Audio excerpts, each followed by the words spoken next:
Welcome back to the Manchester Major. You've got me here, FearX, joined by XR Troika, and we're going to be covering FearX versus G2. We can just see the FearX players arriving a little bit earlier today. It's fair to say it's going to be a tough game for them today, I think. G2 looked pretty good, really good against Liquid. It was a team of two great, it was a game of two great teams last night. So FearX definitely got it cut out for them today. They really do. Let's not forget who they played up against. Obviously, yesterday they played GK, a game they were unsuccessful in, hence why they are here in this elimination game here in Phase 1, Day 2 of the Manchester Major. We can't stress that enough. The winner here will go through. The loser will drop out of the competition. G2 just arriving as well. I think it's fair to say, G2 I'm sure have got to come in with a little bit of confidence today.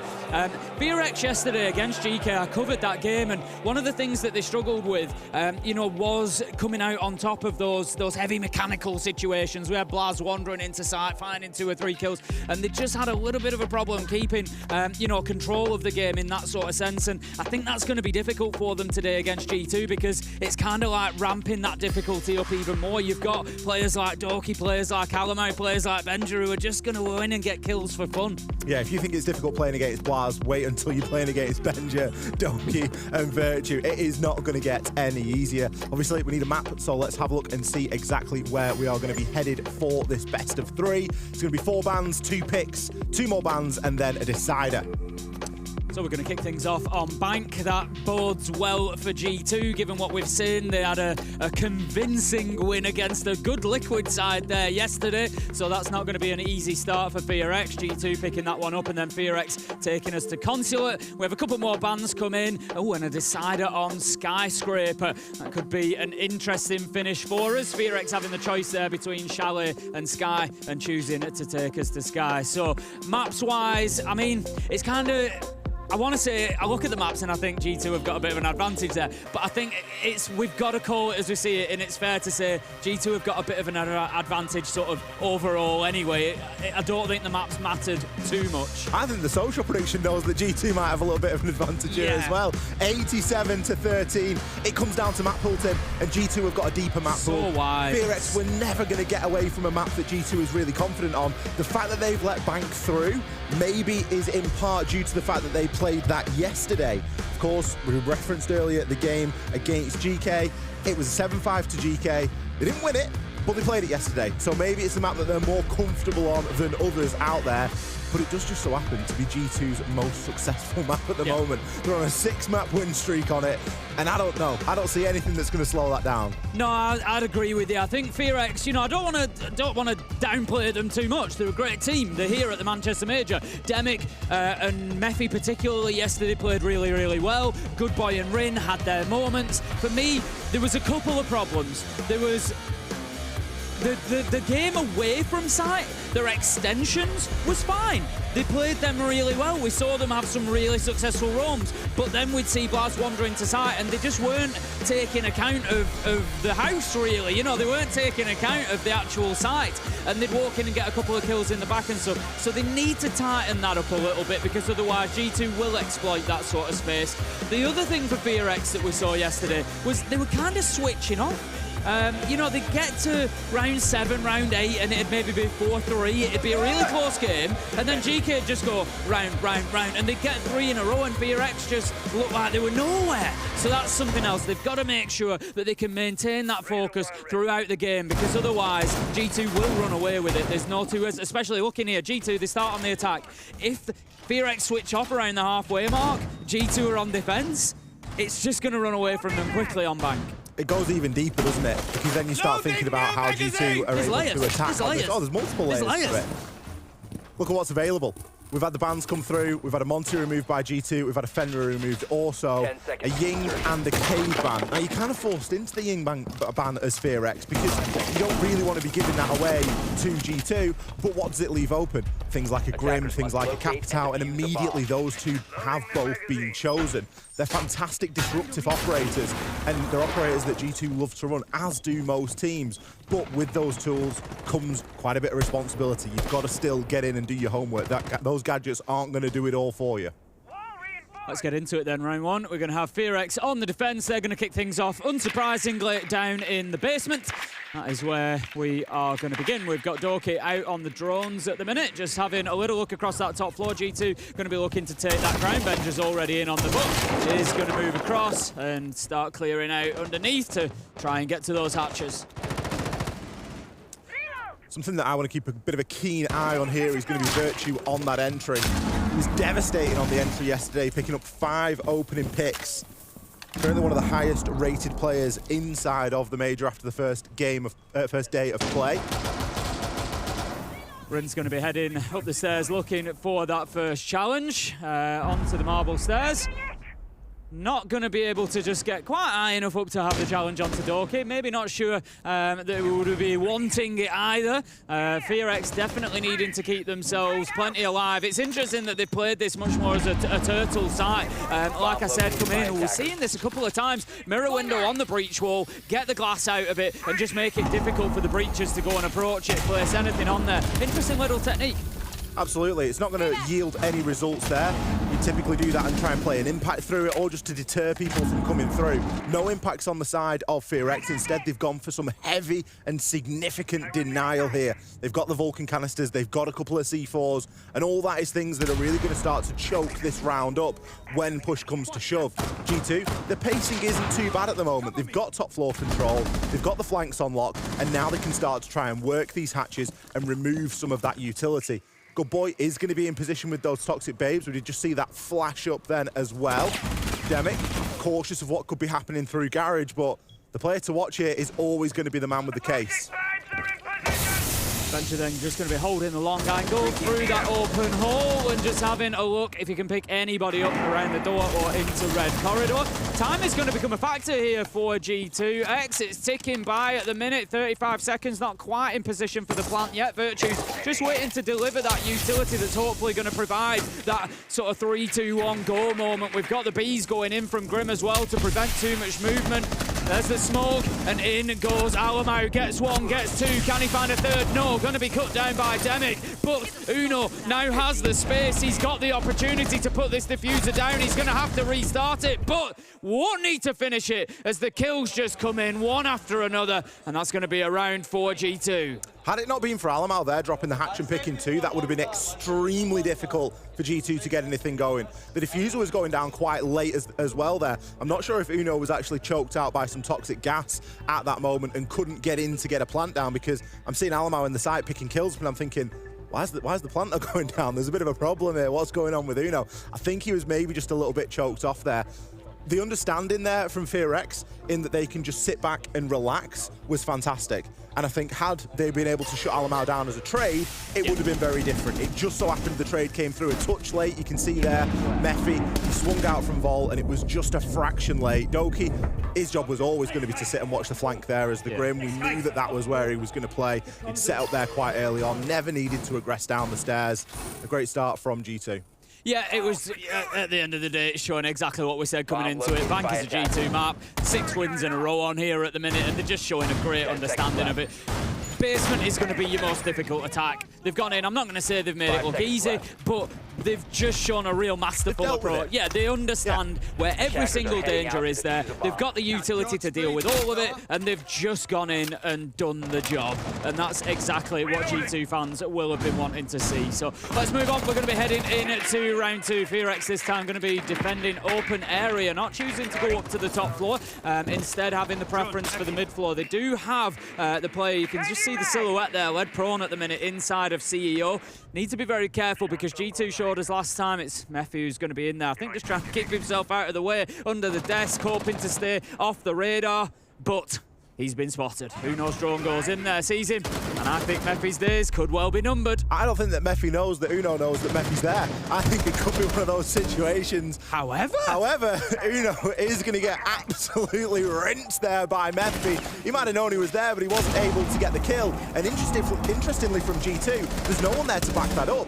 Uno potentially thought that was a freebie and was just like, look, I'm going to go and collect this kill in CEO because he's got no idea, and then I'll be ready to do whatever you need me to do. And he's gone solo to do that.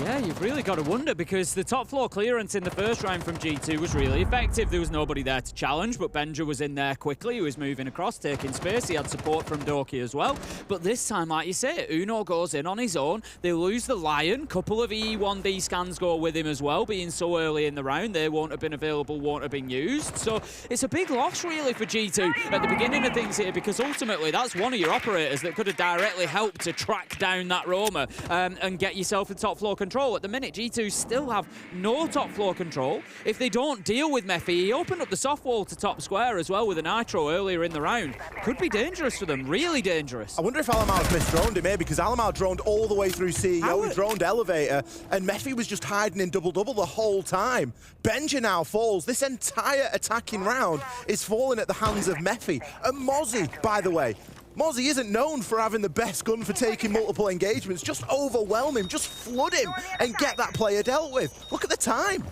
I think G2 have really had a misstep in this round. They've just completely failed to deal with Mephi whatsoever. There's no way they can let him. That's 3 free kills he's had on the top floor within about 50 feet of each other. It just can't happen. This is going to be a Mephi ace. Nova, he joins the party at the last minute. Oh, dear. Doki there gets taken out. I mean, what can he do? Just don't give Mephi the ace, I guess, at that point. That was probably the worst clear I think I've ever seen for a team of G2's caliber. And the thing is, the observing was beautiful, because we got a great view of the drones. We got a great view of, like, Alamar's misdroned him here. Like, he's just hiding. Now, Alamar thinks he's gone downstairs. He's called that as clear. And next minute, Benja's like, it's clear, yeah? Right, no worries. I'll push in then, shall I? And we'll start to get a bit of work. No, bang, Mephi immediately there. And then he even picks up Virtue. I mean, okay, so the first kill was quite lucky. First kill was on Twuno. It was a wall bang. It's still one of those. But the second two, there's no luck involved there. Well, there you have it. I think there's, there's elements, I've got to say, of Mephi winning that round. There is, however, strong elements of G2 losing that round as well, because, like you said, the intel just wasn't there. At the end of the day, you've seen somebody on top floor. You've got him drawn, you know exactly where he is. You've just got to send 2 in as a minimum. When Uno goes in, even if you lose one of them, you get the trade. You've got your top floor. It's just so strange. However, let's move on. G2, a little bit of a wobble there, I think. We'll see whether that continues or not. We've definitely seen much better performances from them and top floor clearances the bank. But this time they're going to be attacking onto the top floor itself. So we would expect to see that repel presence. We would expect to see them. They need to clear out stock corridor. Stock corridor and janitor are the 2 big key factors for getting this site done, for getting in there and being able to put that diffuser down, because they'll have the mirror window inside a janitor looking out towards this repel, so it's going to prevent them being able to go in and plant where they want to until they've got that position cleared out. You can see it's Mephi playing in there on the warden, so he can't be flashed, can't be smoked, can't be anything else, and that's why he's there. So you need to get stock corridor first, get this cleared out, get the shield done, and then you can pressure onto janitor. There's options to deal with this position. You can, of course, deal with it from below as well. Yep. You've no book in the lineup, so it's going to be a bit more difficult, but the same premise remains. The Flores could be your friend as well, as we now start seeing Doki hurling a load of util over in that direction, but we know that there is a Warden playing in that location. The EMPs, however, will stop that Warden gadget from activating. Bit of jump out there from Good Boy. He's going to take down Alamar. Benja immediately there for the refrag, but you've lost your glass, so any pushing power that you were looking to have through those smokes is now no longer a thing. Big loss, but Benja's going to pick up a big gain as he manages to find a nice headshot onto Nova. Doesn't know that the mirror is just on the opposite side of that soft wall, and knocking the Kiba barricade is going to give his position away. Rin almost caught on the rotate, but caught is Benja, catching a C4 almost in his lap as Good Boy sends it out and takes him down. Uno, however, with an opportunity to potentially put this diffuser down, is reliant on Doki's cover. Well, the diffuser will go down successfully there. I'm not sure where Virtue was, and it's likely that Rin's going to pick himself up one here, but no, misses the shots. Uno, he didn't have a lot of health to begin with, Tim. He only needed 1 or 2 shots in. He now will be finished off. Good Boy on for a triple Demic. maybe eyeing up a bit of a jump out here, but he needs to be cautious. There's G2 players on both of these rappels, and they are both going to be watching. The defuse is almost impossible right now if G2 play this correctly. Doki is going to commit and hop himself in. There is a player long arming right now with a jump out that goes through, but Doki fortunately was able to pick up that final kill onto the player defusing. Lucky that the Claymore was there. Obviously, time was running out as well. I don't think that the jump out would have been able to get back inside. Bit of a salvage there from G2, and I think they saw a little bit of good fortune. Uno picking up that kill onto Rin. Rin's going to be looking at that one in the mirror. Well, I mean, you know, look, we all know if the glass is broken on Square Skylight, it can get a little bit windy in and around that area. If the double doors open, you've got a breeze coming through. You know, there's obviously been a little bit of something going on. We know that Rin doesn't usually miss those shots. Unfortunate. Oh, just a little bit. It's not looked any better on the second time round. I'm going to be honest with you. I was trying. I was really trying for Rin there, but unfortunately, look, it happens. We miss shots. But yeah, Uno managing to pick up that kill. It was actually really smart play from Doki at the end there as well, because the Claymore is there and it gets the kill. It depends, and this is something for you when you're playing at home as well. Be very careful about your placement of those Claymores, because when you bolt out of those windows, because of the height of them, you actually get quite a bit of distance away from the wall. So if you put the Claymores against the wall edge, it's absolutely possible for somebody to bolt out of the window and just miss the Claymore. They go over the top of it. And, you know, had something like that been the case, and it just, the reason I highlight that, it shows how these rounds come down to tiny little details. It's, you know, it's real fine margins. And so the Claymore was well positioned. You want to be putting it, you know, about 4 or 5 feet out from the wall, and then it catches the man coming down.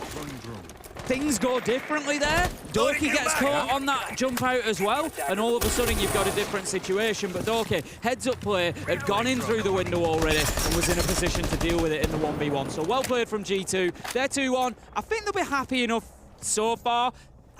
They won't be happy with that round 2, but overall, they're doing what they need to do. Absolutely. And they're now attacking back down into the basement, somewhere that they are relatively familiar attacking. Of course, they showcased a beautiful attack here in round number 1, and they've gone for a very similar setup again. The setup, however, does differ on the side of FearX. They brought a castle, they brought an echo, and they are looking to hold on to open area for a little bit longer. The Tuberau is going to assist in that as well, with those Zoto canisters just keeping the stock hatch nice and cold for the time being. But it isn't a forever fix, and he is going to have to drop out of here eventually. With the hatches open, that's kind of the idea behind it. That's good enough for him, though. Picks up a kill onto Alamau. That's not only lost your bees, but it's also lost the crucial player that dropped the hatch last time and picked up 2. Yeah, it's a really big pickup, is that, from Good Boy. And I love to see that use of the Tuberau in there in open area, recognising, you know, what's my real key task here? What do I need to do? I need to burn as much time as I can. If I take somebody with me, brilliant, but time is the big factor here. And so doing that, using those auto canisters to keep that hatch closed, keep yourself in position, and then taking the challenge onto Alamau as well. And he couldn't have asked, I think, for a better operator. Takes the Grim off the board. That's going to give them a lot more freedom in sight when we come to that final execution.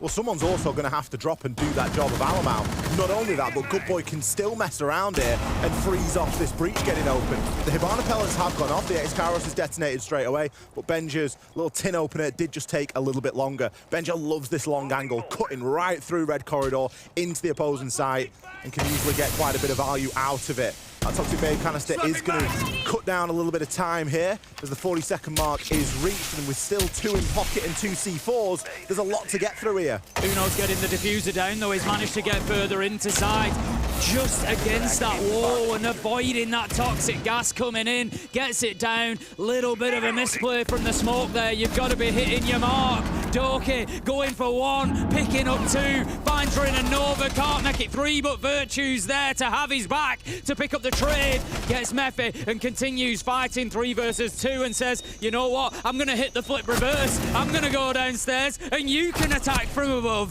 Why not? He's got Uno there to assist him as well. Uno going to take a few pot shots here, but this is exactly where G2 want to be. The C4 comes out, Demic picks up 1, but it is likely to be an exit at this moment in time. 7 seconds left on the clock, no time to disable the diffuser. Benja walks on in and goes, guys, I'm bored of watching in server through the site. It seems like stuff's going on elsewhere. Why can't I be watching main stairs like Doki and picking myself up too? Oh, tough round for FearX. Uno able to get in and plant on that default spot. Initially, I thought he must have gone in and planted deep on chassis. I have no idea how the smoke wasn't getting him. The Toxic Babes was coming in there. And unfortunately, again, we've talked about fine margins, explain the Claymores. You know, I don't want to be overly critical on Mephi, but you've got to be hitting your smokes. You've got to have that lineup. We've got a lineup in the game now. You know, there's no real excuse for missing them. They've just gone too deep.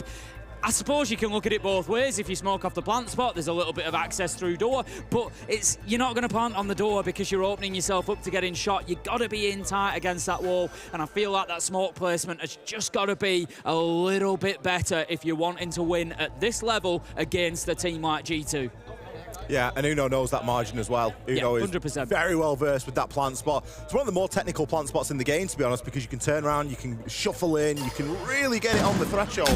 And if you know where it is and you don't have to spend too much time finding the position, it can be pretty devastating. Doki, again, just watching this main stairs, did a fantastic job there.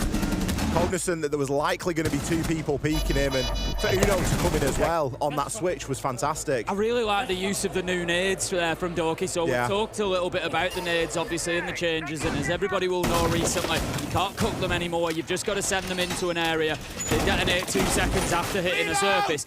So now what they are used for much more is to force people out of spots, because you send the nade in, it hits, and then they've got 2 seconds to vacate, or they're going to be in big trouble. And I love what Doki did there. He sent it in behind them, so they didn't have the option to retreat down the stairs because they'd be going into the nade, and he knew that they had to push up into him. So then he's just set his net out, and he's caught himself a couple as they've come up the stairs. Absolutely beautiful. Mate, it's big trouble or big trouble. Yeah. You know, there's really there's no good place to be there when those nades get set, especially on the stairs, and they're going to roll a little bit. Yep. You really nothing that you can do about that. 3-1 for G2 now as we enter round number 5. Back down to open area. I highly doubt that Mephi is going to see the same success he saw previously in round number 2 on this site. I think that G2 will be much more belt and braces with this droning roam clear of the top floor, because they can't afford to lose 3 people to 1 person again.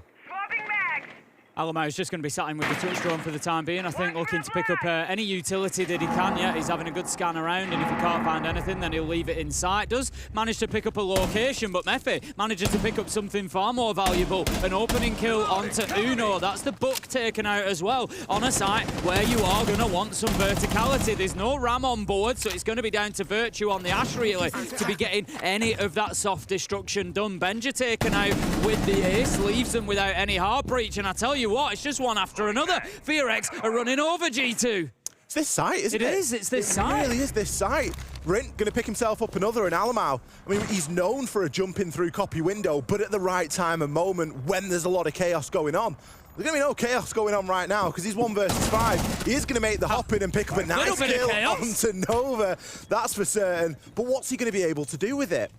Well, very little. FearX are playing it smart. If you looked at your silhouettes there, you'll have seen that there was a player up above as well. They were holding the vertical. There wasn't really anybody overly challenging it. You know, yeah, Good Boy steps in at the end. He's on the vigil. There's nothing really to lose. He's there for a gun and for a gunfight, essentially, so he goes in and takes it. Manages to get the kill onto Alamau. Really nice finish from FearX. But like you say, I think FearX would have been happy if they could play that site 6 times over, because G2 have just been kind of at sea with that one, really. Everywhere else, they've looked fantastic. But, you know, on that site, they've just really, really struggled. In the grand scheme of things, I don't think G2 are going to mind that. Yes, they could be going 5-1 maybe or something, but I think a 4-2 half on attack, getting themselves onto the defensive bank, things are not going to get any easier for FearX, and I think, you know, that it's shaping up towards a G2 win given what they've got so far, if they get this round. It's the same site twice. You can only go to a site twice if you're going to win it, and that's going to be your 2 rounds here for FearX at this moment in time. They may very well win this next site. They may win the top floor, but the way that it was played last time from G2, getting in, getting the plant down, there were margins there, there were opportunity for error. But you've got to really, you know, deal with what you've got, and ultimately FearX, they could still salvage a 3-3 split here. It wouldn't be the end of the world if they did manage to get that and move themselves onto their attacks as well. But again, Bank, big map. Players like Benja, players like Virtue, players like Doki, you're giving them a lot of space on the defense, so you do want to be milking these rounds for all that you've got, and that's exactly what we're going to see here. Rin, he goes in and takes down Doki. It's going to be Uno with the refrag there. Doki lost out on the IQ. Thank you, Uno, for showing us the perfect Claymore placement. That's the sort of distance you need away from the wall that I was talking about earlier. I appreciate that. Very good of him. Yeah, losing your IQ early on is not ideal. It shouldn't have too much of an impact. The Solis has gone as well. That would have been the big one that IQ could have tracked down. Obviously, yep, you can have a look for that gadgetry, but there's nothing like Valkyrie cameras to find. There's, you know, nothing that's going to be so desperate. So it's not the end of the world. G2 are looking pretty good. They've managed to get some good damage onto Good Boy as well, who's kind of got himself a little bit stuck, but does manage to scramble away, manages to get himself into a slightly safer position here to be able to play to prevent that repel coming in. But 1 minute in, and we've had some real clashes so far in this round. Yeah, there's a little bit of health chipped off Uno as well, as you mentioned. Mephi now going to be coming up on the flank, and I don't believe this is being watched. If he sends it out the window, he might pick himself up too. Finds one before being traded out by the Claymore, but that could have quite easily been 2 kills with the way they were all lined up. Uno has got a bit of information here. Demic, he's going to join in on the party. Uno can regather that info with the Bees and see if he can find anything to get a few pop shots at here. But it isn't looking fantastic. Virtue, he's going to be over on lobby repel, so he's really out of the action at the moment. It's a really good job that Uno put that second Claymore down, that he replaced it, because otherwise, as you say, it could have been absolutely catastrophic. Still not looking great for the round though, 2 versus 3, both players out on repel, no presence inside of the map as of yet. Uno nearly half health. It's going to be a difficult one for G2. FearX just need to play this smart, to be honest. Just hold themselves in the positions and just wait for those repels, wait for those pushes to come in. Don't get overexcited, don't overpeak it. Virtue does manage to find Nova, but Good Boy onto Uno. It's going to be all up to Virtue. Drops down onto the gold stairs, and here comes his push to try and find those last 2 kills.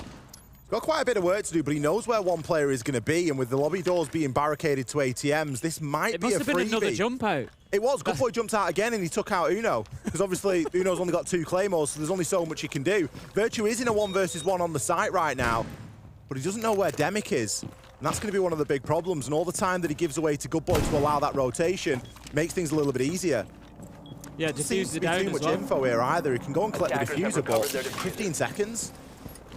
So, I mean, he might actually have an opportunity. FearX are maybe not holding this quite tight enough at the minute. He's gone in, and I think Virtue's likely to complete this, to be honest, before he's challenged. So he's going to be guns up, and that's a little bit of a misplay from FearX, we've got to say there. Virtue shouldn't be being allowed that much space. It's a 2v1. I know they don't want to give the kill away, but still, you can't let him go in and get the diffuser down, because now you're on the back foot as Virtue manages to pick up Good Boy. He finds himself in a 1v1. It's all up to Demic, and Demic is against the clock. He has to push, and Virtue right now can just hold his angle. He sees him coming, but somehow he doesn't find the kill. Demic hits him on the reverse. Just got to find the diffuser. He manages that no problem, and FearX, really shouldn't have let that plant go down, but somehow still come away with the round. 3-3 half. You got one of the slowest games in the world versus one of the quickest. You've got the SMG11, the fire rate is brutal. It is devastating in the right hands. Dokumi's DMR, equally devastating. It's a fantastic weapon, but when you're in that close range 1v1, you've got to land your shots. Unfortunate there, it was a round filled with jump outs. And I think that if FearX had lost that round, you would have maybe said, well, the jump outs netted you a few kills, but it would have been nice for you to have a few more bodies on site. I think the fact that they let Virtue get the plant down in the first place is disgraceful. Virtue's played an absolute blinder there to isolate those into 1 versus 1s and get the plant down. It's just unfortunate for him, at least, that he wasn't able to win the clutch. But for FearX, fantastic work. They've leveled things up at 3 rounds apiece, and we've got a bit of a game on our hands here. We'll have a game on our hands, to be fair.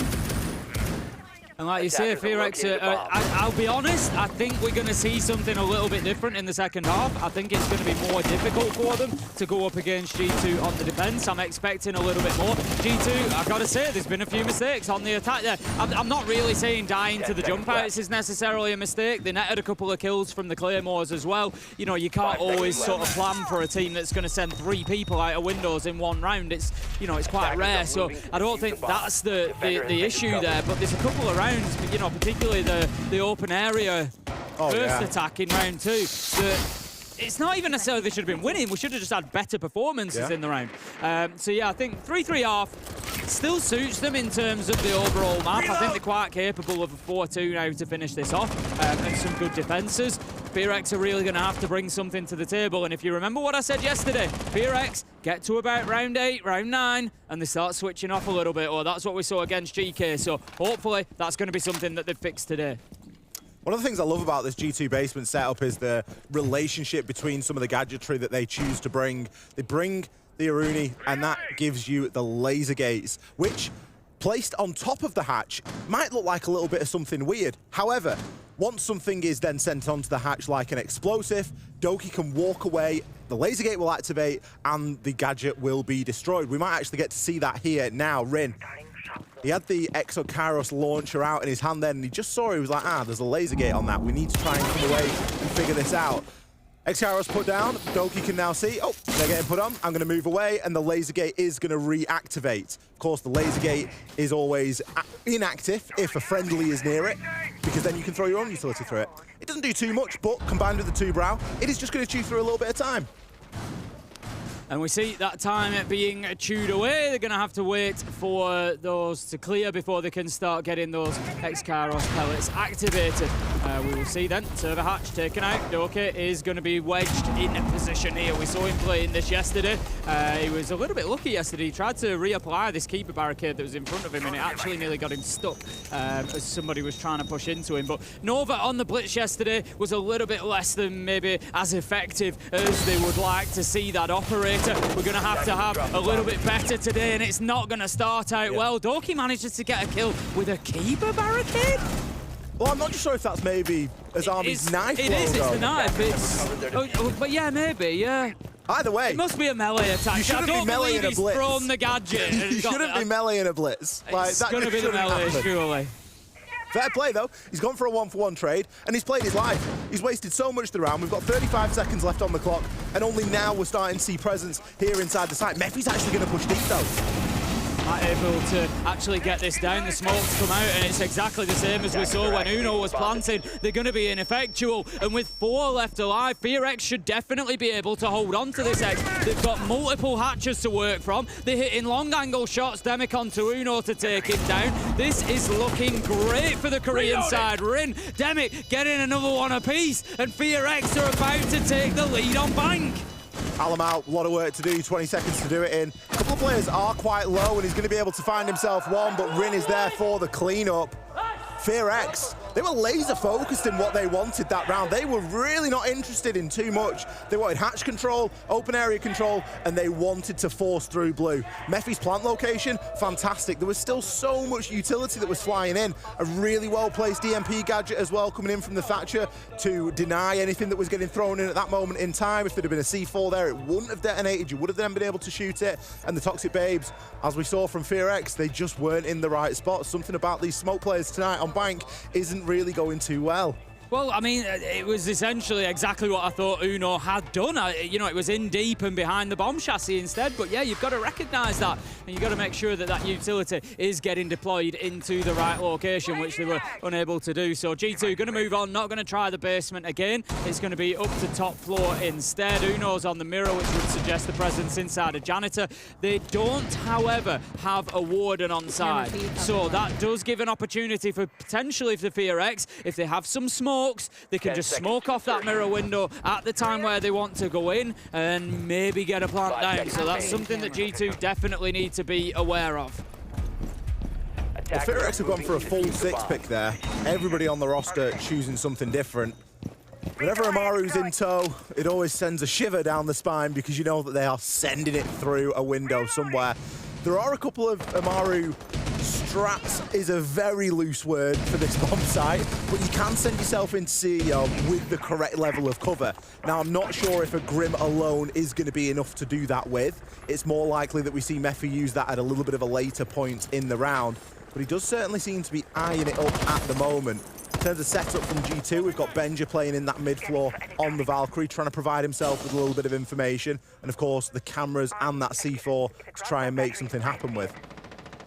Bench is just going to be creeping up the blue stairs. Don't know if he's been picked up on down in the basement or not. Something that FearX are definitely going to have to be aware of. But this is, for my mind, this is a really important round for G2. If FearX are able to get a win here on the attack, they go 5-3 up. So not only are they 2 rounds ahead, but they've also taken G2's first 2 choices of sight off them. And it really starts, you know, surely putting it into G2's mind that, you know, maybe Bank is not going to be as successful this time as it has been previously. Yes, G2 have won it the last 6 times they've played it, but that also leaves a lot of intel, a lot of odds out there, a lot of prep possible for FearX, and it looks like they've certainly done their homework so far. Benja, however, has not been picked up in the basement, manages to pick up Demic. He's threatening that run out, but he's going to be taken out from the skylight. Rin managing to find him and level things up at 4v4. Benja would have been better off just sending it straight out the skylight there instead of hanging around for a second and trying to place for that C4. Meffy going to be able to recover that diffuser from outside. All level at 4 men apiece at the moment, entering into this final minute. Doki, he's going to be occupying the site. He can still place some of those Kiba barricades down. He's got 3 in pocket, so he's been letting them generate for this moment. Now he can start to try and build himself a little bit of a fort to try and hold on for. Give him a little bit of a power position to work with. Couple of C4s left for G2 as well, so they have got plenty of options here. And of course, with that Valkyrie being available, there's a chance of a bit of utility, but Good Boy, he's going to find one onto Virtue. Doki manages to pick one up onto Nova to level things up, 3v3, and FearX, you feel like might maybe just stall out a little bit here. They sort of, they're sending bees in through the windows. They're ready with the Amaru to go, but a lot of that space that they're creating with that gadget may well be gone by the time Meffy goes in here. It's maybe just been a little bit slow. Doki picks up Rin. Meffy is inside of sight now. Here goes Good Boy, picks up one. It's a 2v2. 15 seconds left to go. They need to find more kills. Meffy has been downed, and there's the second. G2 pretty comfortable on that hold. They lost a couple of bodies, but FearX never really had. They had the first 2/3. They just didn't have that last bit to get themselves in, get the ground, and get ready to plant. As I said at the start of the round, you can use the Amaru on that side. It can be terribly effective, but the Grim gadget alone isn't enough. The bees, they're not going to do too much. Well, G2 were nowhere near the windows. They were nowhere near the windows. They were nowhere near the bees. Really creating anything for yourself. And even if they are near the bees, you've still got to win a gunfight. And you're not immediately into your gun after the animation. You can be shot on the way through. And especially with it being quite a high window, there is a lot of sound there, and it really does telegraph your intentions. I think G2 will breathe a sigh of relief there, picking up their first round on the defense here. And it was honestly in part due to FearX stalling out a little bit. I think if FearX had a little bit more conviction, it may have been slightly different. Yeah, I'd agree. I think it's interesting as well at this point to have a look at the entry stats and just see how things have gone so far. Doki and Benja have managed to pick up the last 2 entry kills, but prior to that, it was 5 in a row to FearX. G2 have been seriously struggling. They've had the last couple. They need to keep that momentum on the entry now. They need to keep that going whilst they're on the defense, because otherwise they're going to start really getting hurt here by FearX as this goes on, because they're playing at that constant disadvantage in terms of manpower. But like I say, Doki, Benja, they've picked them up on the defense so far, a trend that G2 need to see continue. Slightly different setup this time from G2 in the basement. We've not gone for the Aruni and the 2-brow. Instead, we're going to be bringing a Castle and a Pulse. That is going to give us a little bit more information. Of course, you've got that Pulse heartbeat scanner. Fantastic for deciding where the push is coming from and that early information gathering. Alamau just going to be playing that inside of open area. He's probably just going to be playing for his own C4 here as well, because no one else has got one. So after that C4 he's got has been sent out, he really is just an intel gathering op. And that's fine, provided that he's able to keep himself alive. He hasn't got too much set up here to keep himself safe, but playing with the hatch open, he does always have the option to drop himself back whenever he sees fit. But ideally, he'll be after a kill here. You certainly know that he's looking for that C4. Out it goes, just a little bit too far away. Meffy takes a little bit of damage, but Demic is there to pick up Alamau, and that is a big loss. C4 gone with no kill. Also, Pulse Scanner gone when you're trying to defend in basement. You're trying to hold on to that area. Pulse Scanner from Gold Bars, of course, can give you all that information. Yeah, they're at the bottom of blue stairs. Yes, they're going in for the plant. It can tell you everything that you need to know, and now they've lost that. If Virtue plays this well, there is nothing on FearX that can deal with this deployable shield. So provided he keeps himself alive, uses the glasses at the right time, and manages to dodge out on any sort of pushes that come his way, he could be quite safe here. It does, however, sound like the hatch has been open next to him, which is, of course, the biggest vulnerability of playing on those blue stairs. The hatch is opened, then you can start getting pinched from both sides, and that's when Doki's position becomes much more important, playing downstairs in server. However, he's also got the difficulty that both hatches have now been opened, so E2 is under a little bit of pressure. And the fact that G2 are one man down, it means that they're going to be spread a little bit thinly. It seems as though FearX have recognized we can't deal with that deployable, maybe we just try and drop the backside.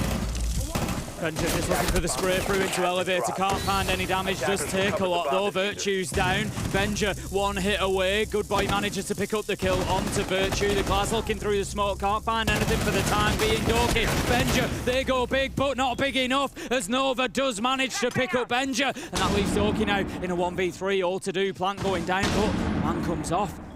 Time is a big factor here. Doki goes around the corner. Good Boy picks up the kill. And FearX, they keep on rolling. They keep themselves in the advantage on Bank. Take another round. It's 5-4. And this is that danger zone that I spoke about for FearX. Can they keep the momentum? Can they keep the energy up? Can they keep the performance rolling even after this G2 tactical timeout? You made a comment in the pre-show, Tim, that FearX were sort of tailing off a little bit in round number 8 yesterday. Both maps they did it. I'd argue they put the foot down today. They found another gear. Gone up a gear, yeah. They really have. It's forced G2 into a tactical timeout. G2, I mean, they're not going to look happy, are they? It doesn't matter what game it is. You're not going to look happy if you're going down here and this is meant to be a map that you guys are fantastic on. So this is going to be a very difficult timeout, and I'm sure there's some hard truths getting spoken inside of it, because this is not the map that you want to be going down on at all. You think about what's coming up next in this best of 3. We've got a Consulate and a Skyscraper. I think that at the minute, it's not the thing to cling on to for G2. They're going to want to win Bank. Consulate is a really good map for G2. Second preference map. It gets banned against them a lot. They're really, really good on Consulate. So it's, you know, they've got a little bit of, I think, comfort there to think, even if this doesn't go our way, if we can't fight this back, we are at least going to a map that we're really good on. The problem is, if you're known to be good at a map and you get beaten in this sort of a fashion, it's the confidence, it's the head dip, it's all that sort of stuff. And we know that they're a team that... Big personality team. Can get in their heads sometimes. Very emotional team. Yep. You know, they really play with the heart on the sleeve a lot of the time. We see that when they're winning, they're whooping and hollering, and we see when they lose, they show that emotion. Yep. It speaks volumes. So I'm sure that was a very tough tactical time out there. FearX 1 round away from getting themselves onto a match point here. Of course, G2 still on the defense, still with the option to try and turn this around, but at the minute, the thing that's impressing me the most is that FearX are showing they're not just a one-trick pony. They've got multiple takes for these sites. We saw 2 polar opposite takes there for that basement site in the previous couple of rounds. I'm wondering if we're going to see one again here for this top floor, because again, it's a very different lineup. Sure, we've still got the Amaru, but there's other things coming into the picture. We've got the Ossa, we've got the Flores. Uno then going to be playing in this stock corridor position. Sort of pushing towards thinking, I often mention the power of that position. I think it probably is one of the most powerful or one of the most influential at times on the entire map of Bank. You know, there are of course other strong spots, but you know, quite often we will see rounds pivot around the control of that area, whether it be for using the hatches, whether it be for a top floor hold and preventing that push into Janitor. You know, there's all sorts of stuff goes on around that stock double door, and for the time being, G2 are going to be holding on to it. Mephi gets straight in, straight up the blue stairs, and is looking to open that wall. Essential work being done there, but they got a problem. They haven't dealt with Benja to begin with. Benja loves playing Archives as well. You can bet your bottom dollar that if G2 are defending anywhere but the bottom floor, Benja is going to be in Archives, either on a Valkyrie or like this on a Mirror. The opening pick still going to go FearX's way, though. That's more success that they are seeing on that stat line. Very aggressive play here from Doki, but he will be rewarded. Takes down Nova, and finally we see something traded, Tim. Yeah, that was absolutely needed. Doki just getting in there, because you saw the reason that the Selma charges went off. If you're thinking, why didn't Benja just shoot them all off? It was because of the Osa closer in electrical. He was concerned about being challenged from there. He didn't want to overextend and give up archives. It wasn't really worth it. So long as he got the one that kept Doki safe, that's the position that they wanted. Keep Doki in there. We saw it against Liquid yesterday. Doki was in that position. He was able to deny Lugonis moving in, trying to get a plant down. So that's why they want to keep him active there, so they can prevent any plant behind counter. So Benja did exactly enough, but didn't give away too much. It was nicely played from G2 there.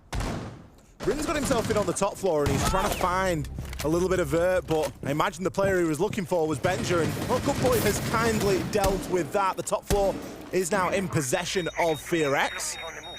Gonna have to set up some drones and keep a close handle on that, because there is potential to rotate and take it off, but Doki's gonna get punished there. He doesn't really need to be there at that point in Electric, and he's gonna pay the price. He's going to fall, and he's going to leave Alamau and Uno in a 2 versus 4 here. But there's only 30 seconds left on the clock. There is still a little bit of hope here. Alamau does have a C4, so depending on how well these two can choke out these attackers pushing in, and of course where these attackers choose to push in from, because time really is of the essence right now. The SMG is kind on the first, but the shotgun is scrappy on the second, and Mephi will take Alamau down. Uno wasn't there to assist, wasn't there to help. Got caught out inside of Stack, and the plant now will be confirmed. The pressure firmly back on Uno's shoulders. Maybe go for a bit of a rotation here, but the pre-fires will give the game away. Finds it down onto Rin. He knew there was a player hiding out there, and he's looking desperately, just trying to confirm that and remove that information away from FearX. 28 seconds left to go, and a post plant now established. A prone there from Demic is all it takes. Map point here for FearX. Yep, FearX looking good for this. Again, another good round from them. A good attack, taking key positions away from G2. As soon as Doki loses that position inside of triple wall, you can see, you know, Uno recognizes that on the Azami. He wants to get over there. He wants to retake that ground, because otherwise he knows there's likely a push and a plant that's going to come down. But in that 2 versus 4, it's then very difficult, because what you do, Uno moves across to prevent any plant coming in through double door behind kitchen counter, behind the counter there. And by doing that, it gives them the space to plant under the hatch. Like, you just can't really win in that situation. Alamau just finding out the difficulty of SMGs, really. You know, empties the mine, has to try and switch, just kind of gets caught fumbling between SSG and Shotgun. You know, not SSG, SMG and Shotgun. Just can't quite get the right weapon in hand at the right time to be able to continue the challenge. And FearX doing very, very well to get themselves onto 6-4 on Bank, and they're looking good. If things are going bad, 10 seconds left. When you play Siege, attackers have located which is a bomb. probably quite regularly, because I play Siege a little bit weird, I know what goes on. Something that we like to bring in the stack is a I wore my best flannel shirt for you today, because I know you love a flannel. And I'm slandering I come in catching strays. This is ridiculous. And you're already getting slandered. You've got another new map for this. You're going to bring a cap cam. Alamau, he's going to try and cheese a kill here. He needs to try and make something happen. The cap cam, great point to bring it. You've not played it for the whole map. Is it going to be a difference maker? Probably not, but it does just give everyone something else to think about, and it's a good excuse to bring a C4 as well. FearX, the confidence certainly is with them. We've seen them have a couple of different approaches here onto this basement site. And it looks like, again, we're going to see another approach. A bit more of a garage-centered push this time. Not sure if they even know about Uno at the moment. The Ossa shield has gone down, but the players stacking up behind it, and Demic, you don't fancy Uno's chances here. No, he's certainly looking for that challenge, and now, I was just going to say, now that he's got himself positioned around the side of that shield, there could be a real opportunity. He's got support from Mephi as well, and surely Uno's days are numbered here. If Uno can hold on to this position and really fight them back, this could be a key battle for the entire round. But Rin comes in with a double elsewhere, manages to pick up not only Benja, but Doki as well. Uno goes down 5v2. Surely this is going to be it for FearX. Could be a flawless as well to close out Bank here. We mentioned about Alamau and those cap cans. The C4 will go out and it will find success, but he's caught out in the Deimos death mark. So his location was known for a brief period of time. It didn't do much good. He did end up losing Nova over it. Virtue sees the drone at his feet. Is he going to try and swing and take this challenge? Probably thinking he needs to make something happen here. He's going to smoke out Good Boy instead and try and get some damage in onto him. But again, the SMG not being kind. Good Boy there to finish him off, and it is all down to Alamau. Can find himself another here. Diffuser is going to be cold for the time being. It isn't in the hands of anyone, but Good Boy does have another death mark available, so that's information that will be getting exchanged. Don't forget, there's only Good Boy that knows where Alamo is right now. That's the big problem, though, and this is where Deimos comes into his maximum strength. 3v1, Alamo getting pinged out all the time, even if it is only Good Boy that's able to see that. He's feeding that info back into his team. They know that the plant is possible, for example, and it's just making it really oppressive for Alamo to try and do anything, especially when he's in a 1v3. Taken down by Demic. FearX, they beat G2 on bank for an unexpected start, and they really are off to the races. FearX coming in and doing the business here, taking G2 to one of their better maps. They had a fantastic flawless 6-0 record on bank prior to this game, and FearX have just whipped that from underneath of them. A great game from Good Boy, a big game from Demic as well, and something that I was a bit worried about coming into this after watching the games yesterday. We saw them at full throttle for the entire map. They never took their foot off the gas. This is it. I mean, I picked up on Demic yesterday. I said, you know, he had a great game. He's come out and done it again. But Good Boy, a little bit quiet yesterday. Really influential player for this team. And boy, has he stepped up. 26 kills, I think it was, between the two of them. So absolutely huge from them to try and get this result for them against G2. Picking up bank, it just blows this game wide open. Absolutely. It's a best of 3 for an elimination as well. We can't stress this enough. G2 are one map away from potentially going home here out of phase 1 of the Manchester Major. This is how the game broke down. We mentioned there, Good Boy and Demic both having big performances. I tell you what, Mephi, he might only have 9 kills, and I say only 9, it's still a good amount of kills. Really, he single-handedly won a round. Yep. He picked up 3. He was like that yesterday, just really, really influential. You know, you look on the side of G2, there's been some tough games there. Look at the cost, all down around the 50%, struggling to get into the rounds. Virtue struggling as well, not to single anybody out, but it's been a tough game for G2 across the board, and they're going to have to really step it up on Consulate, because the thing is now, FearX, they know they can continue here in the Major. They're going to feel like they can get this done, and what an upset it would be. Absolutely. We are going to cut to a very short break. After that, we'll be back with map number 2. It is going to be Consulate. Come back and watch G2 fight for survival in the Manchester Major. Don't go anywhere. We'll be back in just a few.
Welcome back to the Manchester Major. We've got some reaction scenes coming in from FearX, and you can just tell how excited they were with picking up Bank against G2, and they deserved it. You got to say that. They came out and they won that game. They really took it out of G2's hands at moments. And there was a little bit of everything, Tim. We saw some fantastic individual play. Mephi, round number 2, picked up 3 kills. We saw some incredible team play and some brilliant coordination. And you can just see exactly what it means to the players on the screen. However, the job isn't done. This is a best of 3. So GG's, congratulations FearX, you picked up map 1, but there are more maps to come in this series. And I think I've already mentioned this, but it is an elimination match. This is it, the loser will go home. It will be the end of the Manchester Major for them, having lost 2 games back-to-back. And at the minute, G2 are certainly on the back foot. I think there's going to have to have been some strong words, some, definite inspiration, motivation, whatever you need in between these 2 maps to get them back into this, because they've got to make sure that the heads don't drop. They've got to come into map 2 Consulate with a lot of belief. It is FearX's choice, but we know G2 are very good there. Well, Bank was a choice that G2 made, and look at what happened there. It really didn't go their way at all. However, as we were talking about during the map bans before the start of map number 1, G2 do have a slightly deeper map pool than FearX, and that is obviously what you want to look toward inside of a best-of series, especially with it being a best of 3. You've already mentioned there that G2 are very comfortable on Consulate. Now, I almost don't want to say this to curse G2, because they had a 6-map win streak on Bank. They've got a 3-map win streak on Consulate, so whilst it's not as impressive, it's still a second preference map for them. It's very often banned against them. If we're looking at the stats, the real pickup, the real key takeaway here is Consulate second preference, Skyscraper third preference. Consulate banned against G2 11 times. Skyscraper banned against G2 12 times. These are maps that other teams in EUL around the world consistently do not want to play against G2 on. So it's not to say that it's not possible for FearX, it's just to give an idea of the scale of the mountain that might be ahead of them, because it's not going to be easy. G2 do have a platform to bring this one back, but what I will say is G2 on Bank, that is not their best performance. That is not as good as we saw them yesterday against Liquid. If they want to win here, if they want these to be the dominant maps that they can be for them, their performance is going to have to change. They're not going to win just because they're on Consulate. Yeah, you can't rely on the fact that it's a good map for you at all. You've still got to go in and put a performance. FearX on the flip side, they have only played Consulate twice of late, winning it once and losing it once, and it's commonly banned by them, and it's commonly banned against them. It probably just isn't that popular of a map. So in reality, a little bit of an unknown coming into this, because there aren't that many VODs on them, there isn't that much footage on it, and it might be something that they're looking to try and keep a little bit of a tight hold of. As this is an elimination game, you're going to want to bring your best dancing shoes, you want to bring your best maps and give the best account of yourself. I actually got a blitz ban this time, Demo. Demo? I called you Demo. I went into like... I took one stray earlier. I know. And you said there was going to be more to come. I didn't think it was going to get... I didn't think it was going to get that serious. I know. I cast a Demo yesterday, to be fair. We had a good bit of fun. Did you call him Des? No, I didn't. Oh, wow. No, I didn't. Just me, then. Just you. Literally just you. Attackers need to locate. Anyway. I'd never do that to him. You'd never put him through it? No. No one would want to be called Des anyway. Let's go on into Consulate then. It's going to be round 1, FearX versus G2. If you're just joining us, do not adjust your screen, monitor, or whatever device you're watching this on. We're correct. Up at the top of the screen, FearX, they won on Bank 7-4. A little bit unexpected, it has to be said, but they've certainly come back with a better performance than they showed us yesterday against GK. They've turned up, they've won rounds, they've won gunfights. Good boy Demic, they're the 2 to watch out for. 26 kills between them on map 1. Fantastic performance so far. They're going to be hoping for more of that as FearX tries to lock this down. You mentioned there, we've got the Blitz ban, Fenrir ban coming from G2. We've got a Ying Solace ban coming from FearX. The Blitz wasn't really used to much devastation on Bank, because the Consulate is slightly different, and you're never going to get to ban both of the shields as one team, and FearX are going to take advantage of that. Nova will be straight onto the Monty. That's going to be a big part of the pushing power here that they are going to look to try and bring. But they're not done there with shields. They're also going to bring Blackbeard. Now, Blackbeard is a pretty niche pick at this point. We don't tend to see that much Blackbeard knocking around, especially with how many powerful ops we've got on the defense. But look at this for a stack up at the moment from FearX. They've got a lot of attention toward this spiral side of the map. Yeah, definitely wanting to get in through that window. Maybe needs to be careful, though, because if Alamau has a little peek around, he's kind of going to peek into Demic, but if he keeps his distance, and it might be that they can't quite see through there, and as I say, that FearX have dropped away from that window, so things just shifting a little bit. They're still playing a couple up on the skylights, but FearX not really positioned just yet for getting themselves inside of the map. They've got 3, I say that, and Nova's actually just going to say, you know what, I'm just going to drop in through the skylight to top yellow, and I'm going to get aggressive towards them here. It's the worst position to be in as Alamau as well, because no point looking at the Monty. You're waiting for what's coming behind it. Thankfully, the smoke's come out from Virtue to just push that back a little bit. Nicely timed there. Mephi's got himself on the rappel, and he can look to start to apply a bit of pressure, especially with those Bs moving through.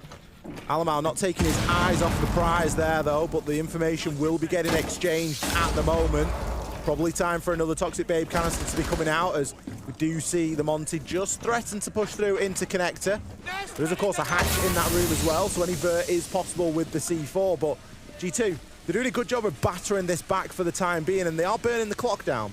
Yeah, the problem that they're going to have is what happens next, because Virtue is now out of Toxic Babe canisters, so it's going to be difficult for them to do anything about this. As we can see, the Monty now marching on forward. Needs to be careful, though. Nova just exposing his rear side a little bit there, and it's an easy one for Alamau to pick up Good Boy, but the trade is there as Nova manages to brute force Alamau to the ground and find the kill with the pistol, but Penja is coming in towards trying to take over Bathroom and just get onto that flank. He manages to pick up Demic, and again, Nova is left all alone on the shield. No overreaction there from G2 either. You might have said, well, why is Alamau not coming to help? They didn't want to give up any of those other locations. They were more than happy to say, look, Alamau, play your life, pick one. Yeah, you're going to get bashed by the Monty, but we can deal with that at a later point. The worst thing to do there will be to give yourself up to a crossfire, rotating from A to B, and then get caught out in an unfavourable gunfight. I think G2 did a great job there of not overreacting and just let FearX push into them. You're still a defender, the clock's still working down for you. Brilliant bit of team play and synergy from Alamau and Virtue there, just to keep the Monty at bay at the top of those yellow stairs for as long as possible. We've seen a bit of Monty's devastation there, but it needed backing up a little bit more by the rest of FearX. G2 looked very good then for me. I think, you know, we came in here saying Consulate was going to be a good map. They need a better performance. I think if they can continue like they did in round 1 there, that was very, very solid. It was just super tight. There was nothing flashy. There was nothing special. It was just really well managed. You know, the smokes from Virtue were just really well timed. They burnt so much of that time and prevented the Monty coming forward and pressuring Alamau. Benja then retakes really important ground as soon as Alamau dies. It was just all really, really nice stuff. Recognise the push. On FearX's side, this is a map that they chose. I'm a little bit concerned at how one-dimensional that push was. I'd expect them to maybe be bringing a little bit more to that. Maybe getting somebody in through admin, challenging over on the vending side. Little bit of spiral pressure. You've really got to mix it up there. You can't rely on top yellow in the window. It's not going to work. You're not actually throwing a Valkyrie camera outside there, knowing that it was going to lose signal, but just to get an idea of what's going on. And if there'd have been a run-out opportunity, maybe he would have taken it. G2 not afraid to play aggressively here, despite the circumstance, this being a must-win map for them. Still looking to take the fight to FearX here and give them some of that aggression to think about nice and early. But I would agree with the one-dimensional comment, Tim. Nobody on connector rappel, no one on the meeting wall. You know, a lot of things that sort of went unchecked, and now when you look at attacking into this site, you start thinking, well, you've got quite a lot to do here. You need to take full top floor control, and if you're going to do that in a one-dimensional manner, you're going to struggle again. So let's see how they approach. For the meantime, they're just getting the Visa door open, and surely Mephi's not just going to try and walk in. He knows there's going to be players upstairs. You've no choice but to clear it.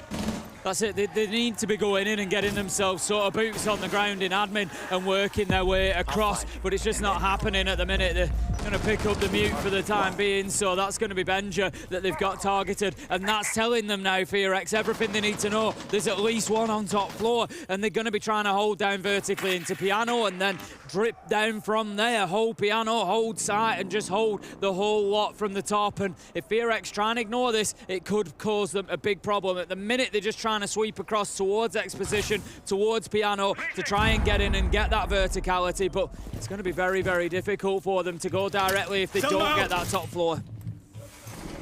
Nova going to be in the service corridor and trying to open up that site wall. It is going to get opened without a hitch, but without the vert, it really isn't much good. You can't plant without taking the top floor. You can't do anything with that, and G2 know this. They've got set up upstairs, they've brought a couple of shotguns, they've got the lines of sight open, and it's really a case of come and shift us out of meeting. You look at the positions that are being occupied at the moment. We've got Virtue upstairs, he's going to be holding that angle down through. We've got Doki, he can make more angles for himself with that Deagle as well.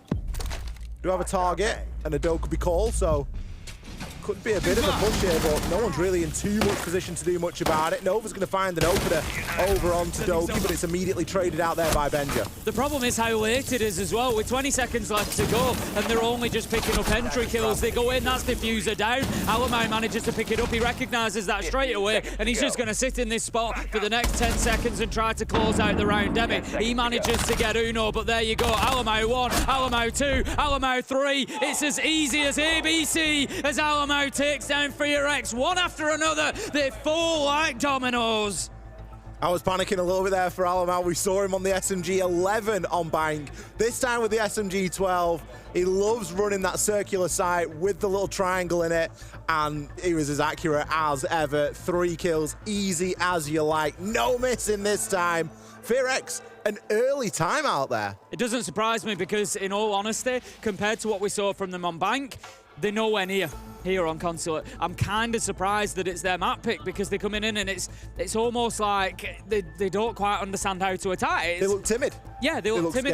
Yep. It's 50 seconds to go and they're only just pushing the top floor players. That's got to be priority number one if you're attacking onto Piano and Exposition. You know, yeah, go and get the site wall open, give yourself a little route in, but you're not going to get a plant down unless you get meeting locked off as a minimum if you're coming in from Expo side. You know, if you want in a plant in Piano, then you're going to need CEO, you're going to need the hatch, you're going to need all that side of stuff. So, yeah, very, very tough from FearX if they're not going to commit to those clearances of those key areas. And yeah, they've definitely looked off the pace here so far on Consulate. G2 just having a field day in the first 2 rounds. Especially you got players like Virtue and Doki foaming at the mouth on that top floor. Come and push me, you know, give me something to do. I don't just want to sit and look through Vert for the whole round. And it's Alamau to pick up 3 and get all of the glory. But again, great patience from G2. This is what we want to see from them. We don't want to see that head loss just yet, because obviously with the way that Bank went, there's always potential for it not to go too well in that second map, but it's almost as if Bank never happened at this point. The 2 rounds clear. FearX are looking pretty lost at the moment. We do get to see them attack a fresh site now because G2 have won the previous 2. They're going to be attacking down into basement. There's loads of different ways to approach this. There are a couple of things that are non-negotiable. You've got to try and get a little bit of a regardless. However, once you've got the wall open, you can choose to push the backside, you can choose to ignore the wall altogether, push yellow. It really, you know, the world is your oyster when attacking into this site. Looking at the lineup, we've got the Maverick as the hard breach, so you're going to be expecting a few lines of sight to be made. You've also got the Glaz. There's a nasty combination with that Maverick and the Glaz. Smoke off the wall, get the Glaz in there, and let him pop some heads, let him have a couple of pot shots on through. Pushing the shield then straight on into yellow. Nova, as I've said, had sort of mixed success with the shields. Actually had a good round in round 1 on the shield. It was the rest of the team really didn't have that support that he needed. They kept kind of dying around him. We're going to see Virtue just trying to go there for the Nitro above, but doesn't pick anybody up on the Tubarão. He's going to be playing close to that wall to try and deny any Breach coming in. We can just see the smoke is there. They are playing the glass through, but Virtue does manage to pick up a nice one above, and Alamo is still above. FearX again just failing to deal with that vertical X, and Alamo one for everyone at home to keep an eye on as this round progresses, because he could have a huge impact. You can't go direct if you're going to leave players above. If there's someone above, you've got to go and deal with him. Maybe that's what we're seeing happen right now. I think it's Demic that's just hopped in there to closet, but another kill comes in for Doki. He's able to take down the Monty. Great set of headphones on Alamo there with the swing over onto Rin. Obviously, Gridlock being one of the heavier ops, they are a little bit louder than most, and it was Demic that had hopped in, and Alamo, easy as you like to deal with him. Direct to the Monty. It just doesn't matter if you're not doing your basics, if you're not covering off your angles, and if you're going to leave somebody upstairs, well, you deserve everything you get. I think Alamo's here in colours right now. He's just absolutely unstoppable, isn't he? Cannot do a thing wrong. If you remember, beginning of the round, who did I pick up? Alamo's in a dangerous position. FearX haven't dealt with him. He gets a 3K and he wins the round. 2 brilliant kills, to be fair. The first pre-fire around the corner onto the Gridlock, and then the spray through the soft wall on a bit of intel as well. Absolutely beautiful stuff from Alamo. A great couple of rounds from him that we've seen so far. I think it's 6 kills across those 2 rounds. And it's just really powering G2 forward. 3-0 now, full defensive rotation. FearX are in a bit of trouble here on Consulate. Holy shit! Daddy is here. Yes, Doki. I like listening to what Doki says. It's great because the mic's always, their down the line shot always has him first. So the mic's always near, so you always get to hear what he's saying. It usually is some sort of expletive, but that's just Doki and we love it. We're going to be moving on into round number 4 now. G2 with a 3-round lead, although, sorry, we are in a technical pause. It seems that the round was underway, but there has been something that's gone wrong inside, so we are going to just pause for a brief moment, get the lobby rebuilt. This might be the sort of momentum shifter that FearX needed, because things aren't going their way. They need something. They've used the tactical timeout. They've just lost 3 rounds in a row, which is a full rotation. So now, maybe just 30 seconds to a minute give them a bit of an advantage to straighten their heads? Yeah, I think let's be honest, it can't hurt. It's not going to go any worse, is it? You know, they haven't been anywhere near any of those 3 rounds. G2 just looking like a different team to the one that was on Bank. They sort of just casually walking through this map, and this is more the G2 that we might expect to see. So yeah, FearX, as much as they can't talk to each other in a technical pause, we've spoken about it plenty of times, but if you're not aware, the technical pause is very different from the tactical pause. The coach and the players, they're not allowed to talk to each other. It's just, you know, essentially downtime to wait until that problem is fixed, and then they'll get themselves back in. So it's just kind of, you sat alone with your own thoughts at that point, and there's 2 ways of looking at it. It all comes down to the mental resilience of the players, doesn't it? This is what I often say. If you're the kind of player that can sit there and think, right, forget about that, I'm the best in the world, I'm going to go in and I'm going to smash these to pieces, and you can genuinely get yourself to believe that, then yeah, it could be great for FearX. Is that what you do in the mental? No, I'm the other one. I'd sit there thinking, oh my God, I'm terrible. I'm having an absolute nightmare here. You know, and if you're in your own head like that, it could be a real problem when you come back in. So who knows what we're going to get out of FearX coming back in. But like I said, realistically, even if they do it, you know, even if they are on the negative side of things and they're thinking, oh wow, we're getting, you know, we're really struggling here, it's not going to get any worse for them. I mean, you know, they look pretty happy. I think they're sort of fine. I think they'll bounce back into this, and it can't go any worse than 3-0. You know, if it happens again, it's 6-0, but it wasn't any worse. It's the same thing again. So, you know, the only thing it can do is improve, really. And the vibes on FearX are pretty infectious, aren't they? Yeah, they're always smiling, they're always having a great time. Love their seats. It's even rubbing off onto Benja. We even saw Benja grin then, and you don't always see Benja smiling. He can be quite a serious character at times. It looks like we are back into the lobby, so we'll perform some final checks before sending ourselves back in and just confirm that everything is good. But you can see there just a glimpse of the monitor that we have operator selected. We're going to be rejoining, of course, at round number 4. G2 with 3 flawless rounds in a row. And it hasn't all been going their way, Tim. Whilst the rounds have been going their way, something that hasn't has been the opening pick. The opening pick has gone to FearX in the last couple of rounds, and it hasn't always been traded either. So G2 still doing a good job of playing from behind, and I think that maybe someone that you could attest to some of that good job is the fact that Alamal's 5-1 right now. He picked up 3 really important kills in round number 3, and round number 2, excuse me, and he's just been having one of those games at the moment. Yeah, it's definitely been big stuff from Alamau, and I think the thing is there, you're absolutely right. G2 are playing well from a man disadvantage over the last couple of rounds, and I think the honest truth here is it's not necessarily about FearX losing gunfights. That is a little bit of a part of it, but it's about FearX not playing the map for me. Yeah. They're not doing what they need to do. They're not getting the key areas. They're not fighting over the right spots. They're not fighting over the right places. And that's the big problem for them. I feel like if they went in and they played the map better, they'd be getting more kills. Yeah, it's the fundamentals of Consulate, yeah, exactly. Right? I think that's where what's we're missing a wrong. little bit. Yeah. You can't go direct with the Monty if there's someone above. You need to come around that plan. Use the Monty to roam clear, gain the ground, then go direct. It's not always about going direct first and saying, oh, we can't do that. You can still use the tools that you brought to do that job. It's not going to be exactly the same push as we saw in round one.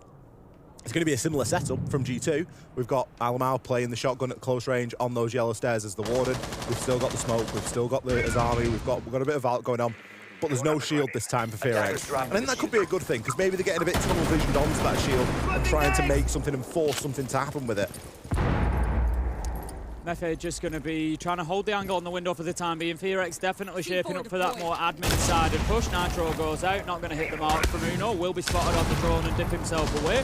But yeah, FearX trying to go more for the admin side this time. But again, what I want to see is that little bit of pressure elsewhere as well. If they just try to go straight through this, G2 were one of the teams that innovated this hold from this side around bending and top visa stairs. It's going to be very difficult to break through it. So you need that meeting wall open maybe. You need that connector window repel. Just a little bit of, it doesn't need to be a lot, a little bit of something somewhere else, because at the minute, G2 very quickly, and I kind of like it, you've got Mefi over on square Skylight, so maybe a little bit of pressure towards yellow, because what you don't want is G2 recognising this is all admin, and then every gun turns in that direction. That's when you're going to have your problems. Rin just popping in to get rid of a little bit of information there. The diffuser is still cold on the ground outside. Uno going to pick the first kill up onto Good Boy. That's the Deimos gone, so tracking ability is gone with it. The Lion Call comes in, but it might be a bit too late. Benja allowed to get a bit of chip damage in there onto Nova as well. The case has been recovered. Nova has rotated round and picked that up. Benji can just start to layer himself back now, can come to the safety of this long desk and pick himself one up onto Mefi. Doki's there. He does have those Kiba barriers to assist, regardless of the fire and bees that are coming through. And look at this flank from Uno. There's a lot of potential here. I don't think he's even going to have time for this, to be honest. Doki does get taken down, but there it is. The Uno flank. Benja peeks out. Beautiful hold from G2. And the reality of that round is that FearX never made it past that initial corridor. They didn't even get themselves out of admin, realistically. It was a tough round for them. And as you saw at the end there, Doki, Benja, Uno, all able to put their whole attention towards admin. And why? Because they knew that's where the entire push was coming from. And this is where we talk about those multiple angles of pressure. If you're playing that map at home, think about that. Think about, yeah, it's fine to get 2 or 3 into admin to put the majority of your pressure there, but you've got to use players elsewhere to stretch the defense a little bit. And as the defenders, you've got to use the clock. FearX only got anything in that round because G2 gave it to them. They gave them admin at a time that they were comfortable giving it. They gave them the corridor at a time they were comfortable giving it because they knew that they had places and positions to fall back to that they could hold. It really does come down to this layered approach again and again and again. And when there's no one there to cut through and to catch you out from going from one layer to another, you're always going to see a little bit of success. 4 rounds in a row for G2. They're going to be looking to make it 5 here. And I mean, there's nothing stopping us from seeing a 6-0 half right now because, again, FearX, they're just not showing us that bite. Where's the team that was on bank? Where's that devastating team that we saw that was dismantling G2 defenses only 15-20 minutes ago? I think, if you remember, I said that FearX had been switching off around round 8-9 against GK. I think maybe that switch off has just been delayed slightly into sort of round 15-16, you know, of the overall matchup. We've had 11 rounds on the first one, and then they've kind of switched off round 12-13 as we've got ourselves into Consulate. Yeah, like I said, they just, I don't know, they're getting the entry kills at times, they're getting themselves a little bit of something, but they're just not getting any control of the map. happen. To be honest, G2 are just playing Consulate beautifully at the minute. They're giving them absolutely nothing, like you say, other than what they want to give them when they want to give it to them. Doki manages to pick up Nova, manages to get Uno finding Mephi as well. This leaves us now with G2 just running over FearX, who tried to maybe get aggressive, just push on into sight. It didn't work that well. Flawless round from G2. They were ready for everything. I mean, that's just, we're going to try. I've got a crazy idea, guys. I've got a crazy idea. I've got an idea. Give me a moment. Watch this. We didn't get to see too much that round, so I'm not entirely too sure what was going on. We saw that Uno picked up the kill onto the Deimos. He was floating below. You expect a Deimos to be below because that pistol can rip through the floor. I've no idea how Nova died to Doki within the first 30 seconds of the round as a Monty. Obviously, that was the moment there that FearX just said, well, you know, we'll just all send it through a window and see what happens. A bit of a throwaway round, if you ask me. And yeah, it again comes into this position. I said I wasn't going to be surprised if it was a 6-0 half. Now I'm really not going to be surprised if it's a 6-0 half, because that has just given G2 all the confidence they need. I mean, that's disgraceful, isn't it? He drops the hatch. He doesn't know that someone's directly below the hatch. It's men versus boys right there. A devastating round to suffer at this point in the fixture, because G2's confidence, it's just growing by the day. Tactical timeout has already been taken by FearX as well, so there's absolutely nothing that they can do realistically to stop this runaway train that is G2, other than find a couple of rounds, try and break the momentum. But like you say, they're now attacking onto that basement again. They didn't really get anywhere near it. You know, the players inside of sight were not challenged at all last time around. It was G2, it was Alamo up above, getting himself a 3K. Going to be a big ass for FearX, and honestly, I don't see any way that this isn't a 6-0 half. We've got 2 tin openers. Surely not. Oh my goodness. Mephi, you won't fall for that one again. Benja with the C4 over through the yellow skylight hatch. Benja's nitro throws. He's got so many of them. It's such a nice lineup. It's a freebie. So that's the roam game dealt with. You've got rid of the jackal. You can now roam at your leisure as you may wish. I was just going to say, before that wonderful C4 came through, you look at the site that they're going into. They're attacking basement. They've got 2 tin openers on a book. Your book should be upstairs opening the floor. Okay, you've got the RAM, so that can be done as well. But what are you going to get open with 2 tin openers? You're not going to get anywhere near as much as you need. Easy to trick, easy to impact off. There's all sorts of options here. So Benja, could it be a Benja round? Finds himself a second Rin. He's going to close Doki down and pick himself up Benja and friends.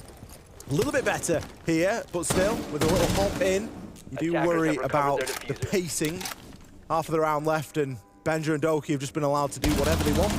Yeah, and this is it. G2 are just using the spare manpower that they've got. Absolutely beautiful stuff from Alamo. So in that 3v2, they know that they can leave Alamo out in the map, because they've got, even if he loses his life, it's still a 2v2 on site, so it's not the end of the world. Alamo knows where the last man is. He's not going to give this up. He wants the kill. He's going to keep fighting it, and there's no reason that he shouldn't do, essentially. You know, Demic has to go through and try and get this if he wants any hope of getting anything going in this 1v3, because why would Alamo give up the vertical? He doesn't need to. He can just play above as an absolute nuisance for the longest time. Demic comes around, and this is it. Alamo's just going to keep him fighting, keep him burning time as much as he can. Demic just overswings that a little bit. He had Alamo white flash, but he's not going to be able to get anything done. Over to the pistol.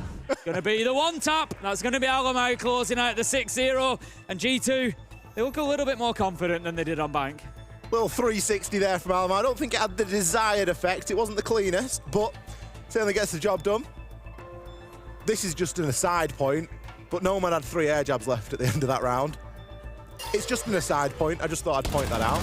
Maybe didn't need to be chasing round after people. Yeah, it's one of those things. You possibly could have air jabbed. I mean, it's a 1 versus 3, innit? You're not going to win it. You know, it's unlikely to win at that point. And 3 air jabs aren't going to make the difference. But the thing is, if you air jab off that side, Alamo's just going to go down. He's just going to run the other side, yeah. Through spine. And then you go into a side that's got, you go into a 1 versus 2 on site. It's not favourable regardless of anything. But it does speak to the way that FearX haven't been using their utility very well. And you know, what are they bringing the air jabs for if they're not going to actually try and slowly and surely take top floor control, thoroughly drone it out, find out where Benja is, find out where Doki is, pinch those players, and then start to move through the map when it's a little bit safer to do so. Tell you, Bank feels like a million years ago. 6-0 half for G2. Map point, we're primed and ready to go to a skyscraper here. Certainly looking like it. I've got to say, astounded at this point. I certainly don't want to talk FearX down. They had a good performance on Bank. This hasn't been as good, and I would be astounded if they were able to bring it back realistically. G2 certainly looking more like what we would have expected from the outset, and almost certainly, like you say, going to be taking us into Bank. It is going to be their first attack, and they're going to be looking to maybe get quickly into the basement here. But Virtue needs to be careful because he's going to be coming up against some opposition immediately. He's got Rin down there. He's got one playing the vertical up in Piano as well, just above. Meffy has actually moved off a little bit there. Doesn't have the floor open at the minute, so not really in a position to do too much. But that's just going to be a bit of phantom pressure from Virtue here as he moves away from that breach. Reloading. Something that's been troubling FearX this map so far has been the kills. Meffy, yet to pick himself up a kill. Good boy, 1 kill. Rin, 1 kill. It's been a real night and day difference from what we saw over on Bank, where all of those players were having big moments and contributing to rounds in massive ways. Getting themselves onto the defense here. I'm not saying it's going to be the difference, but it might give them a chance to just get a couple of gunfights under their belt, because at the moment they are really a little bit flat. Obviously, we have had a rehost. The stats are a little bit different. Good boy. They're going to find one onto Benja. It's a good start to open the account here on the defense, but when it rains, it pours, and G2 respond with 2 of their own. Obviously, we had a game earlier. If you missed it, it was Bleed versus SSG. First round, first map was taken by Bleed, which, you know, not necessarily unexpected, but SSG, you know, there would have been a lot of arguments to make to say they would have picked up that first map, but then they came back in rather strong fashion. We're seeing somewhat of a mirror here as Virtue, Doki managed to pick up 1 apiece, and it looks for all the life like, just like that other game, we're going to have a second map as a 7-0 because Demic, he's taking damage, he's being tracked. It's certainly a matter of time. Doki's on the hunt with the Vendetta, finds his man, and that's going to be G2 closing it out. 7-0 on Consulate. We knew it was a big map for them, and they've just proven it. FearX, you're going to have to take it to Skyscraper if you want to back up that win on Bank, but G2, they are not making it easy. G2 barely broke a sweat there. They got it done in the shortest amount of time possible round-wise. Really doing a fantastic job of getting that one over the line. Obviously, with it only being a 7-round game, there wasn't huge numbers being thrown up, but there was some very important stat lines being thrown up as well. Alamau, for me, a fantastic player inside of that map. When Alamau is doing well, when he comes online, he can be devastating, and we saw a little bit of a glimpse of that there on Consulate. The question is, of course, for G2, whether they can carry that form forward. Skyscraper is another great map for them. As I said before, third preference. It's something that is regularly banned out against G2, so exactly the same as Consulate. We're expecting another strong performance from them. If they can keep Alamau firing particularly, he's a confidence player, and his confidence was up there on Consulate. Oh, yeah. He was absolutely all over it. Some beautiful shots. I'm sure plenty of these are going to be coming in from Alamau. Doki had a great game as well, and G2 just looking fantastic there on Consulate. Something that stood out to me yesterday when we watched G2 play, and it was a long series yesterday, they all hit a good rating, they all hit 100 EPS. And that's one of the things that you look at this G2 roster and go, they've not been able to do that inside of EUL. It's been very inconsistent. We've seen big highs and low lows from a lot of the players, and usually it comes down to a solo carry. We saw a little bit over of that on Bank as well. The ratings obviously weren't fantastic. You flip it around into Consulate, I understand that it was a 7-0 sweep, but they've all played a part in it. Alamau 11-1 at the end of that map. It's incredible stuff, and it doesn't stop there. Benja 6-2, triple positive. Doki 7-3, over double positive. Virtue 3-0. It just seemed like FearX couldn't buy a kill. If you remember, I picked up on the cost ratings from Bank as well, and about the best it got on G2 was around 55%, you know, ranging down to Virtue in the 20%. This time, look at it, Virtue, 100% cost. He's bounced back massively. As of the rest of G2, everybody's above 70%. Everybody's giving something in this one, and it's been a really good performance from them. Well, on the flip side, obviously not too much to discuss there, as it was a bit of a sweep, but that does mean that we have another map coming up. I knew I'd get a 3-mappers with you. You just bring that sort of energy into a series. We will be headed to Skyscraper. We're going to take a short break, set the map up, and then we'll be right back.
Welcome back to the Manchester Major. We've just seen G2 have a serious resurgence on Consulate as they came back with a strong 7-0 against FearX after losing Bank to level things up 1-1. How hard is that going to hit FearX, do we think, X? Well, it is a very different reaction that we've got from these FearX players now. They are looking downtrodden and beaten. On the flip side, G2 not celebrating too much. They've been at the top, don't forget. They know what it feels like to win something very significant, an SI, for example. And they also recognise the importance of winning the second map in a best of 3. But it isn't anything to go crazy about because you've still got to win the other. Even there. SI, second map in a best of 3. But they did 7-0 it, so it was quite impressive. But seriously, they know that the job really isn't done just yet. And that was one of the things that I thought, and it was in the back of my mind when we saw FearX celebrating after map 1. It was like, these boys think they've done it. There's still a lot of Siege to be played here. This is a best of 3 is a long drawn-out process to find a winner at the end of it. One of my favourites, you win the second map in a best of 3, you go on to win the whole thing. Big momentum shift is getting that second map. I'd absolutely agree with that. There is always an edge for whoever picks up that second map. You look at it and you think, yeah, it's the comeback though. You've got to bring yourself back from 1 down. But really what we're coming into now, in the minds of these players, is a best of 1. Forget about everything that's gone before. It's just about this map now. And Skyscraper is a great map for G2. Third preference, and as I said previously, banned against them consistently because teams don't want to play them there. You know, whether that be EUL, whether that be internationally, it is a map that is consistently banned against them. So again, I think FearX are really going to have their work cut out against them.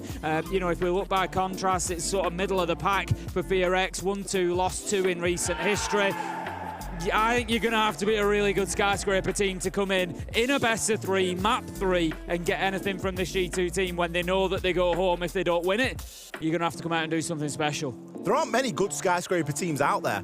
It is one of the more difficult maps that we've got inside of the pool. One of the reasons for that is that it can be very punishing for attackers to get a good foothold on this map. The bans, of course, do play into that, but the defenders have got so many options nowadays. You do tend to see Skyscraper coming down to 1 or 2 attacks. Whichever team can break that tertiary bomb site and whichever team can get a site in one of what's considered the primary sites as an attacker does tend to see a little bit more success. We know that G2 are a good team at attacking. They are going to start on the attack. This is it. FearX desperately need to get themselves. There's 15% of us. I've just got to cut myself off. There's some very, very serious FearX fans out there, and I love them for it. They are backing their team.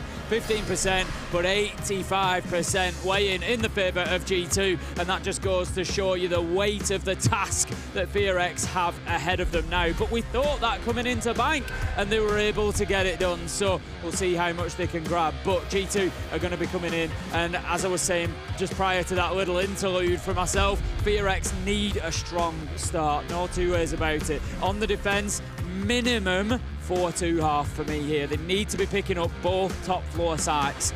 If they can't do that, they're going to be in big trouble. That's a bare minimum. I'd be going 5-1. Yeah. You need to be getting good rounds on the defence. Now, what have we seen? Is this the first time we've seen it? I didn't see it yesterday. I don't know if you saw it on the A stream, but a Monty and a Blitz ban. Double shield ban. We didn't have it yesterday. Ban. It's goners. Didn't have it yesterday. Now, this is one of the maps you might be thinking. No surprise, you've got top black stairs for a You've got T black attack. stairs. You've got... This is one of the maps where you will actually see G2 play a shield. You will see Almar jump on a blitz. You may see a Monty come out there as well. And that's just being fully recognised there by FearX. They've gone, we're not having any of this Monty business, because it didn't work for him on Consulate, so you may as well get rid of it. And G2 have gone, well, you know what? We don't want any of the blitz business either. But what that does is massive. Ying is open. Grim is open, Dokubi's open. All these things that you maybe look and think, well, we might like to remove that. The attackers, they can do whatever they like. They're more than confident about playing this game without shields. And now we do get to see a rare sight because we get the full force of the attack. We're going to be getting on into things then. Skyscraper, it will be G2 carrying serious momentum. If you've just joined us, map 1 was Bank. It went to FearX, they won 7-4. Map 2, however, Consulate was 7-0 for G2. They're going to be looking to repeat what SSG were able to do to bleed earlier and go for that back-to-back 7-0, the 14-0. Still a lot of siege ahead of them, though, before they get to that point. FearX start on the defense of Skyscraper. They're going to be taking us straight up to that top floor, as we would expect. And as I said, they need to be holding on to both of these top floor sites. It's going to start in Tea and Karaoke, and then they need to move across and lock down Office as well. That needs to be the absolute minimum for them to get a 4-2 half. Well, we mentioned about what is available for the attackers. We're going to see a Ying, we're going to see a Grim, and we have got the Dokkaebi. A very oppressive lineup, make no mistake. The defenders, they've not got it too bad either. The Cade's been taken out, and the Fenrir has been removed as well, but you've still got Nazami, you've still got the option of a Solace if you so wish. G2 going to be going for an across clear here, getting into Office and Exhibition, trying to establish that little bit of map presence and look to try and work through. We often refer to Skyscraper as a bit of an onion and a layered map. Uno, he's going to see some nice early success. It's a stunning angle there from the rappel. A nice view in through Terrace there and in toward Drum. Benja getting himself into a little bit of hot water here along with Virtue. They're both incredibly low right now. Mephi is going to take advantage of that. Alamau manages to pick up good boy, keeping the advantage for G2, 4 versus 3. There's another as they just start looking on into sight. Absolutely no fear from G2 here, getting super aggressive. Mephi looking to retake a little bit of ground. Rin is going to need to get back upstairs. Not too much can be done. And Mephi is going to need some support, but manages to find one on his own for the time being, taking down Doke and leaving us now 2 versus 3. But look at the time, Ollie. We've got a minute and 30 left to go. G2 can just take the foot off the gas here. They can consolidate the lead they've got. They can get back on the drones, find a bit of intel before they start pushing forward. It's not cost them too much to do this. They've spent very little. They still have a Dokkaebi core. They've still got stuns. And I believe that Uno does still have a charge of bees left as well. Virtue, he's got nothing. And so he should, because he's nearly dead. So he needs to use everything that he's got. He is going to get swung there. But Rain, instead of taking the challenge, just going to reactivate the laser gate. And that will slow Virtue down. However, Uno, he's going to start nailing that plant to the floor, and Mephi has to try and do something about this, but he hasn't got a clue that it's going down. He's going to go for the swing, take a scrappy engagement. This is his 3rd kill in the round. Bear in mind, he got nothing on Consulate. He will eventually be down. It's now down to Virtue and Alamau to finish things off here. Rin got a bit of information. You can see the red pings coming through. Might go for the revive here, or is it potentially a bait? Picks one onto Alamau. Alamau's down. Virtue, he was only 1 HP. Rin picks himself up 2 kills. An incredible clutch to start things off here on Sky. Huge 1v2 coming in from Rin there. Mephi down, just left him all alone. The little bait play as if he was going to pick his teammate up, and then goes and takes the challenge. And I'm not going to say he gets a little bit lucky, but getting onto Alamau first, he's the high HP player that G2 have got left. So by getting that kill, you're then going against Virtue, who's 1 shot. And it just worked out absolutely beautifully for Rin. And G2 know it. You can see it on their faces. That's a round that they should have won. 3v2, diffuser down. They just got to hold on to it. We might come back to that round later on and say that was the round that was the difference, because that's the one that you should be walking away with ideally. We talk about this being a map of fine margins on the attack, and G2, whilst they've not squandered around there, they have lost it. Rin played it very well, and I think he probably couldn't have played it too much better, to be honest. For me, Mephi, the comments, he didn't get a single kill on Consulate, and he's picked up 3 in the first round, and technically didn't die, because he never actually got finished off, he was down. So he's maintaining a nice little KD moving into Skyscraper. FearX breathe a sigh of relief. They've picked up around there and can now look to try and make something happen. That's going to be the first round in a long while as well, Tim. It's going to feel good for him. Yeah, I mean, Mephi had a great day yesterday, and like you said, definitely quiet. I mean, let's be honest, all of FearX were quiet on Consulate. But yeah, great bounce back to get himself back into this and pick up the triple. So we're going to move across to the other side of the top floor as expected. Good boys looking to hold on to Geisha. Got plenty of utility there. Opens the hatch as well to give a little escape route if needed. A couple inside a sight from FearX. I'm liking this setup. They've got themselves out towards VIP and Shrine as well. It's all looking good for them. Certainly, I don't know how much of this you can hear at home, but it sounds like something definitely some crazy is going on in the Cruelty CAD game right now. I've no idea where it is, but certainly hotting up here inside of the venue. Toxic Babe's there, just going to be used to try and keep the flow at bay. And a quick exchange as Alamau, he's taking the bull by the horns. He's got himself deep there into VIP, and he's going to pick himself up too. Toxic Babe tries to slow him down, but he's going to be able to dodge out of the way of that as Doki makes that vendetta work quite nicely for him. Mephi getting called out here. He's going to get picked off as well, more than likely. He's getting pinched from both sides. The big problem here for FearX is that the 2 remaining players have been pushed back onto the opposite side of the map. So G2 have got complete control of the site. Good boy manages to pick up 1. It was a matter of time until that push came in from Virtue, though, to find that final kill. G2 had actually a massive opportunity to put the diffuser down as well. They were in control of site for about 30 seconds there, and they just chose not to take it. Went instead after the kills, got the round done 1-1, and that is, you know, probably much more what we expected even in round 1 when G2 had the advantage. They've come back and bounced themselves back to a win in round 2. And that's really how the first round should have gone as well. Yeah, it is. It should have been very similar. You know, they get a very good control early doors. Fantastic at getting those outside to win kills. And Alamau, he just walked in. He's one of the best opportunity spotters that we've got in the game. When he sees a gap, he's more than happy to put himself into it and pick up a couple of kills and just rely on that mechanical ability.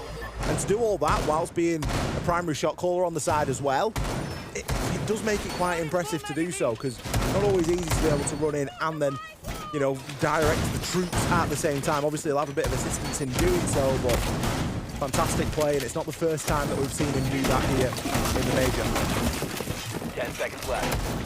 Going to have the third choice site, interestingly, rather than going back to office. FearX choosing to go downstairs this time. Going to be in kitchen and barbecue, so a lot of verticality from above. We see the holes being opened up there, just trying to prevent any access into site, but the majority of utility is up here. We've got reinforcements, we've got mirror windows, we've got deployable shields, we've got verticality opened up, we've got absolutely everything stacked towards keeping hold of that top floor. The big, I won't say problem with that, but the big question mark with that is they have to keep hold of it. If they don't and G2 goes in there, you're going to find yourself very, very light on site. You've no mirror windows down there because they're both on the top floor, for example. You've very few reinforcements. If G2 get control of that, we hear a mirror window opened actually to begin with. If G2 get control up here, FearX are in beyond trouble. I'm not sure if it was potentially... I think it's possibly that FearX have opened by to FearX. make it difficult for them to play on the balcony. Rins maybe just opened that and just thought, you know what, I can just harass on this mirror window for a little bit. The importance of keeping upstairs control is even more so because of the C4 situation as well. There's only 1 in the hands of Nova, so they're not even going to be looking to drop back and play Vert. When you open all those angles, you have to keep control for as long as possible, because as soon as you give those angles up, you've essentially given the defenders 40 seconds where they will be using that time to open the angles as well. So another thing to be quite mindful of. Benja, he's going to walk in and just pick up a kill onto Good Boy like it's nothing. He's got his eyes on a second here as well. The Gon 6 goes out and the Clash Shield has to come out now from Rin. It's going to be in Geisha, but he might get pinched here because we do have a player on the window as well. Yeah, the Clash is going to be the next big question for G2, and how do they deal with that? Because until Rin has been moved, they're not going to have that top floor control. Mephi is going to be taking down Rin's all alone now. There's no way that this Clash survives. There you go, dealt with a knife from Benja. That's a triple in the round. Going to come down to a 1v3 as Demic manages to get one back, taking Benja out. But this is surely a G2 round here. Demic is fighting for his life inside of Geisha, but there go the Candelas. There comes the final kill. Doki picks it up with the pistol, and G2, they look clinical in that round. It was a Benja round, wasn't it? Yeah. Benja walked in, picked one up onto Good Boy like it was nothing, saw the clash, great use of the stuns. Stuns are a massive part of the game at the moment, by the way. I'm sure everybody is aware of the nade changes and some of the secondary utility that the attackers bring, but stuns have got themselves into a really nice place where players are actually using them for their intended purpose. It's not just burn anymore. It is to stun people out, and it is to displace people. And he used it to great effect there. This is the first kill there over onto Good Boy, and the second just catches Nova. Nova's, I don't know what he's doing. He's trying to run away. He's thinking, well, we could probably leave the Clash up there because they can hold their own for a bit. I have a C4, so maybe I'm trying to get downstairs to be able to use that and affecting some of these vertical angles we've made, but G2 just overwhelming FearX, not giving them the opportunity. Round 4 then, as we move into the second quarter, if you will. It's going to be the defensive rotation starting again for FearX. They did try that third choice site, it didn't work out, so they're going to be back to the one that they won before, T and Karaoke. But as we said, it was a round that you could argue G2 really should have been picking up and had the opportunity to. So FearX this time, they need to, I want to see them have a more dominant round. If they're going to win it, that's great. Let's win it with a man advantage, not a 1v2 clutch. Let's, you know, get out there, get an entry kill, give yourself an advantage, and just put G2 on the back foot a little bit. Well, FearX are in tricky territory. You can't really afford to lose another round on defense here, because then it's just going to start to snowball. And if G2 get a whiff of that, they're going to be all over it. So you've really got to try and switch things on here. Benja again, going to be looking for that all-important entry. I love how they try and cut this map in two here with that insertion there on the balcony window. Takes Good Boy down, and Nova's sort of left scratching his head. There's no way you can trade off the back of that. What an absolute beauty that was from Benja as well. Just such a fine angle. Picks up the little pixel kill. Absolutely fantastic. Nova just going to be holding himself by the suit of armor for the time being. He gets a freebie. They can't be giving him away like that. In comes the Deimos of Doki. He has absolutely no idea that Nova is there. There is another kill comes in at the same time for G2, so they maintain that advantage. And there's an opportunity for them at the minute. It's essentially 4v1 on site. Info's not great at the minute for G2, is it? Because if they'd known that there was only one player on site, maybe Alamau does, and that's the rotation coming through. He might catch players on the return, but equally, it could be a little bit too late. There will be a rotation into Geisha from the top of Karaoke, and, well, there'll be a player at the bottom of Blackstairs too, it seems, as Rain has made a full rotation there. Mephi joins in on the party. Getting flashbacks here of the previous attempt at this site. One kill comes in for Benja, two on the round, and Virtue trying to battle his way through, but even the black door isn't opened yet. Can toss the smoke in, try and give himself a bit of cover as Benja works from below. There's still a load of time here for G2 to work with. These rounds have been very, very quick. Time certainly hasn't been an issue for G2 as of yet. Virtue just going to be lining up on the Ying, sees his man, can't quite find his shots. Rin, super low health now. If Virtue just waits a second, lets Benja get up to the top of stairs, they can start looking to push together here and maybe create a situation that's kind of lose-lose for FearX, but there's only one person losing, and that's going to be Benja, as Rin just steps out with a nice peek, gets a kill, but it's effectively going to be a 1v1 for Virtue. Virtue there has a chance at a wallbang, a chance at maybe a revive era confirmed over onto Rin, locked into the 1 versus 1, the same as last time, but slightly different circumstance. He switches to the secondary. There's nothing wrong with switching to the secondary there. The problem is the time he does it, he's moving as well. He's behind cover. You've got to switch and then move, not switch whilst you move. It was a problem. A big, big problem. But of course, he could have been swung behind the cover as well. Virtue in a tough situation on low health.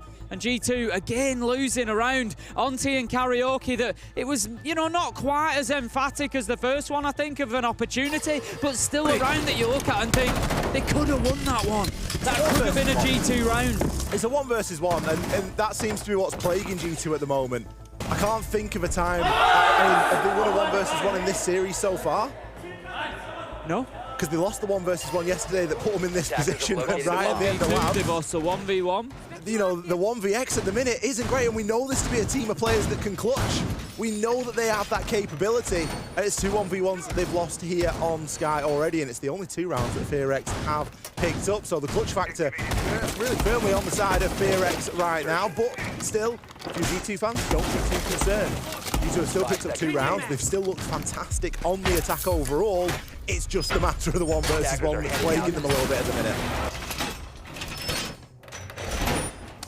Final bits of the setup coming into the action phase. I'm just using that little bit of extra time. Going to be another defense up on the top floor again, this time in office. G2 had a fantastic attack here last time. They had control of the site for over 30 seconds before the final kills came in. There was an Alamau wander up main stairs that got them into sight, got a couple of kills, and FearX, again, it's something that we saw them struggle with against GK. If you remember coming into the day today, I said it's something that FearX need to deal with. They're allowing players to wander into difficult locations and get kills, and it has continued today. They have been punished by it. Nova is going to be picked up by Benja, who again has wandered in towards a difficult location, got himself into small bar. This time, however, Mephi is there for the trade, manages to pick him up and gets aggressive on the run out as well. Doki going to try and add into this pain a little bit. He's at Sword's window right now, mirror window on the VIP wall. Alamau looking to aggressively push up the stairs. He's going to take a real scrap of a fight there and lose out to Demic. Virtue. Quick fire stuff. We've seen a minute and 10 seconds. He's 1 HP outside the building in a 1 versus 4. He's going to hop himself on into bathroom here, but it looks as though FearX are well aware where he is. It's going to be good boy with the drop shot to finish him off there. I said at the beginning that a 4-2 half was a minimum for FearX on the defence, really. We know that the attackers have a reasonable time of things on Skyscraper. And, you know, you're looking at G2 here, and obviously heavy favourites coming into this third map, but right now it's been a little bit scrappy. I think overall the rounds that G2 have won have been cleaner than the rounds that FearX have won, but that doesn't take away from the fact that FearX are winning on the scoreboard, and that's all that matters. Doesn't matter if you've won clean, doesn't matter if you've won dirty. It doesn't matter how you've got it done. Ultimately, you're 3-2 up, and if FearX keep going, they're going to be the ones that continue on in the major. It's a good time for them to get a bit of confidence as well and get a little bit of momentum coming into that halfway point of the round. We know the attack's going to be more difficult for them. They really struggled on the attacks of Consulate. There was a big lack of cohesion. There was a bit of a lack of direction. There was some timidness coming in. So it's a good time for that confidence to be swelling here if they are able to get that 4-2 split. It is seen as the minimum requirement. On the flip side, G2, they are going to be kicking themselves because it very easily could be the other way around right now. It could be 5-1. And, sorry, it could be... Yeah, it could be 4-1, sorry, to G2 at the moment if those 1v1s have gone the other way. So they are going to be, I guess, mindful of that, but it's not something really to dwell on for the time being. They just need to finish strong here, and if they can come out with a 3-3, they'll be feeling even better. I think, yeah, G2, you know, I'm sure that they'll have some confidence going onto the defence. They would expect, again, a map that they're, you know, that they are capable on to be able to hold on to those primary sites up on the top floor. But, yeah, it's definitely going to be questions asked if they come away from this behind, and sort of leads them then into potentially looking, you know, at the prospect of overtime to decide whether they stay in the major or not. Rin steps out and gets an absolute beauty onto Uno on the upside down rappel. No fear whatsoever. Takes the fight, finds his man, and that's the Grim gone. What a big loss of utility for G2. Uno 2 and 5, not really getting too much going here on Skyscraper at the moment, and losing out on that valuable utility. Even more devastating, Benja, he's been fantastic on the opening. It won't be an opening kill for him this time, as Rin saw to that nice and early, but he's still going to be holding one of his skinny angles, trying to get something happening. Another kill going to go unanswered here. Mephi takes Doki down. G2, they're going to be fighting from behind here in round 6. Certainly looks like it could be a 4-2 half here. Rin steps out, takes a lot of damage. FearX need to not get over-aggressive here. They've got the man advantage. They can just play for space. They can play for time. They don't need to be taking the peaks. Rin looking for a second off the rappel. Can't find his man. But again, it's just creating that situation whereby there's a bit of fear on the side of G2. They know that they can't push Geisha yet because there is a hard challenger there right up against that window, not allowing them anywhere near it. FearX need to make some serious mistakes to lose this round at this point because it's a 3 versus 5. Yes, Nova and Rin are both low, but G2 can't be everywhere at once, and especially with only a minute left. It looks like they're going to go quite direct right now and ignore that vert. They don't necessarily have the time or the util to clear out that vert and then look toward moving on the site and getting a plant down. That's why we got Virtue hopping in now to washroom downstairs. Alamau seeing if he can make something happen with the Vendetta. G2 are consolidating right now. You can see they've gone from being very split up. They've got themselves into a nice little proximity between one another. Benj is going to lose an important engagement there. Nova taking him out. That could be a nail in the coffin for this round. Yeah, I think that's probably round defining there from Nova, and it wasn't an easy fight to win. Glaz really does win those fights quickly, but not as quickly as Mephi with a headshot. And then the Nitro as Alamau comes in through the window. It's as easy as just pulling the trigger. Job done, and FearX take a 4-2 half. And right now you've got to look at G2 and think they might well be scrapping to try and get to overtime. Something worth considering is that timeouts are available for every team at the moment. We haven't seen a timeout for FearX, and we haven't seen a timeout for G2. Every team gets one per map. and we are getting into that territory where you are going to start seeing them be brought out. This is where the coaches really come into play for both of these sides. It is about the only impact a coach can have onto a map once it has started is the time and the content of that timeout. And with this being a best of 3, map number 3 elimination game, you better believe that that is going to be a carefully used piece of utility in this fixture. It's not happening just yet, but it's something to keep an eye out for. Change of sides then. Let's see if the defence makes a big difference for G2. As it stands, if they want to continue in the Manchester Major without the need for overtime, they're going to have to win both top floor sites twice, and then they're going to have to pick up a third choice site as well. It's unlikely, I think, that we see them winning multiple third choice sites. It's going to need to be up here on the top floor, because if they lose one of them, they'll probably play it again. So that's going to be the rotation for G2. Doki just waiting to get himself a peek. If he waits another second, he might have just found Mephi, but Mephi did come around that corner, guns up, so maybe not. Caution from FearX. They know that it's on the cards. They know that there is the chance of that early aggression on Sky. When you get around the corner from spawn and you're faced with all those windows, yes, there are common spots. There are also less common spots. There's no reason to rush on in and take anything too hastily. They are going to be defending Office and Exhibition, but they do have a presence over in Karaoke and Geisha. A couple of reinforcements being committed over here. I think around 4 to be exact. So quite a sizable investment. You're not really going to use them anywhere else, but you're still going to commit time in the prep to getting that setup and the body. And unusually, it's Doki on the Valkyrie playing there. Typically, maybe like a Warden in that spot. Halfway through the round then, Doki just using that Valcam. It's something we've seen. You picked up on it. I think it was Uno back on Consulate. We've seen G2 utilise a couple of times. The black eye camera is now going outside. I mean, for the longest time, it's a good while since they were able to be placed outside. Remember the good old days? When they... glory days.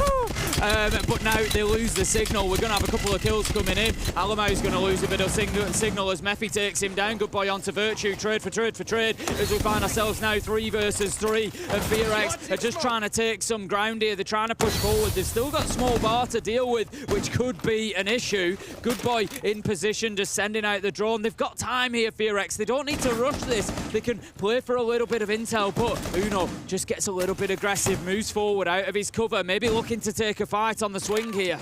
Doki's the player to watch here because he was the one off-site. He was inside of Geisha, and he's been allowed now a little bit more space. He's still worried about the pressure potentially coming in from Geisha, but he's got a great opportunity to look through and to find players pushing that Dragon, Drum, and into that terrace area. He's just going to be occupying here just on the edge of terrace, and with that cut through in, he's going to have some great visibility. Obviously, the wall to the left of him isn't reinforced, and that smoke's maybe going to push him a little bit up further, but that could be perfect for him. Benja finds one, Doki down, but look at Benja go.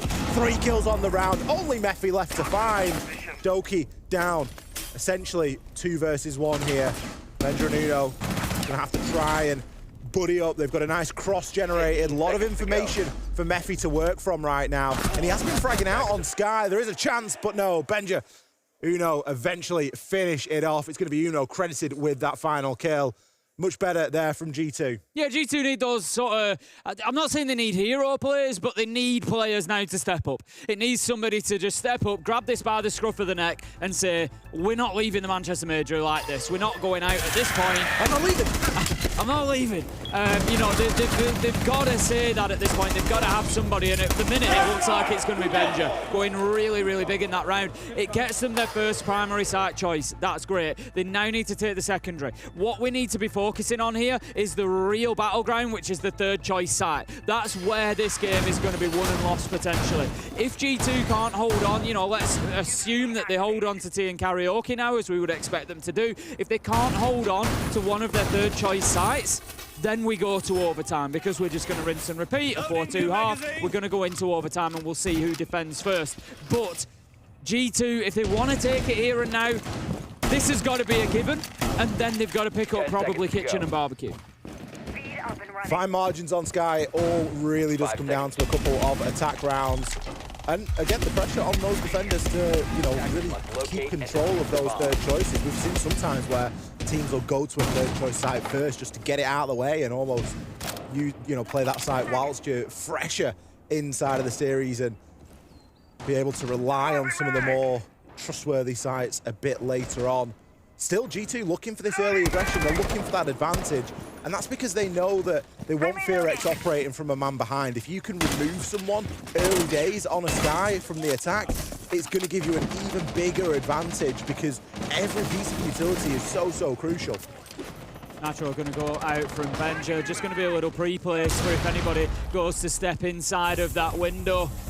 He's just going to wait for the call potentially, but it's going to be difficult to come at this point because there's nobody over there. I don't know if there's maybe a Valkyrie cam that's, there we go, maybe just going to support that a little bit. Just give that bit of intel that Benja needs to pull the trigger as soon as somebody comes in. So that's something FearX need to be aware of. They don't have an IQ on board. There it is. We get a beautiful view of it as well. We've got the camera and it's Virtue who's on there watching it. He gives the call, boom, boom, boom, and down goes Good Boy. Great play from Benja. Almost a bit of a bait as well because that's the window he started the spawn peeking on, and it was the window that he eventually placed the C4 and picked up Good Boy. You can't pick who you get, Tim, but a hard breacher, they'll take it. Oh, it's an absolute beauty if you can get away with it. You know, aside from that, you're looking for the Ying. Otherwise, it maybe doesn't really get better. Demic has got established, talking of the Ying inside of the map, is able to start moving across a little bit here towards putting a bit of pressure on Drum. But again, G2 are managing this well. Kiva barricades coming out, not just to provide lines of sight, but to slow things down, to take that bit of ammo, that bit of utility. Just give FearX more problems to solve. G2 in the last round and a half, for me, are looking like a much better side than they did on the attack. Mephi can hear the Dokkaebi call below, but he doesn't quite know where it is. Alamar running into the mute jammer isn't going to help that cause at all. All the shortcomings on Consulate. He's 10 and 4 now, make it 10 and 5 as Dokkaebi takes him out from above. Virtue, he nails one on for himself, and Demic, he might find a bit of success, but it's only brief in the center of sight. Win now left in the 1 versus 4, and you get a feel that there's a serious lack of togetherness at the moment, Ace, on this FearX roster. A lot of kills going down one by one. You've got Demic in the middle of the site, Rin on the fringe, not there to trade. FearX are getting run around here. Yeah, it's a little bit sort of similar to what we saw at times from them yesterday when they started struggling, was that they were being a little bit isolated. They were being picked up one at a time. They were, you know, not really in a position to trade always. They're good rounds. That's exactly what they did, and they got kill after kill, and if they lost somebody, there was always one coming back, but not really what we're seeing at the minute. G2 able to just pick them off and find those numbers advantages. So much so that FearX, they're going to pull the trigger on a tactical timeout, deciding that they need that interjection from the coach just to try and slow down G2 a little bit. That's 2 successful defenses, but the next round is the key in so many ways. As I said yesterday, FearX against GK seemed to slow down about that round 8, round 9. We're in that territory. You love a round 9. We're in the danger zone. I think FearX. If your favourite round could be defined, it would be round 9. Love a round 9. And this time, G2 are going to their 3rd choice site. This is probably where the game's going to be decided. Absolutely. We say that the timeouts are so important, and they are. Timeouts, typically, they're good for a round. This is the most important round. This is the must-win, essentially. If you're going to try and start something and give yourself an easier time of things as FearX, you need to be winning that 3rd choice site. G2 also have just had that time to speak and think amongst themselves as well. Great quick comms there from Virtue. You know, when you've got somebody watching one of those Valkyrie cams for a Nitro, you've got to be bang on top of calling it, because those players can move quickly, and you don't want the player who's placed it missing it, do you, X? Well, you've got to pick a short word, and you've also got to be able to click the button that activates the Nitro quite quickly, and try and not get yourself too busy if you're waiting for the call to come through. So true, so true. If you can't tell, there's a little bit of personal beef between me and X there. A little bit of a disagreement as to who fault this Nitro. I'm 38. You're quite slow at pressing the boot. You've got to give me a couple of seconds lead time. Well, we don't always get a couple of seconds lead time. Sometimes it is a narrow chance And there we go. He's going to take an arrow chance. For a couple of rounds in a row now, I think at least 3 in a row, we've seen spawn peaks attempted here by G2. Every single one of their defensive rounds, they've attempted that spawn peak in some way. It finally goes punished here, and Doki falls. He falls on the Legion, one of the most important operators to have generating gadgets over time, the goo mines. They are devastating at the moment.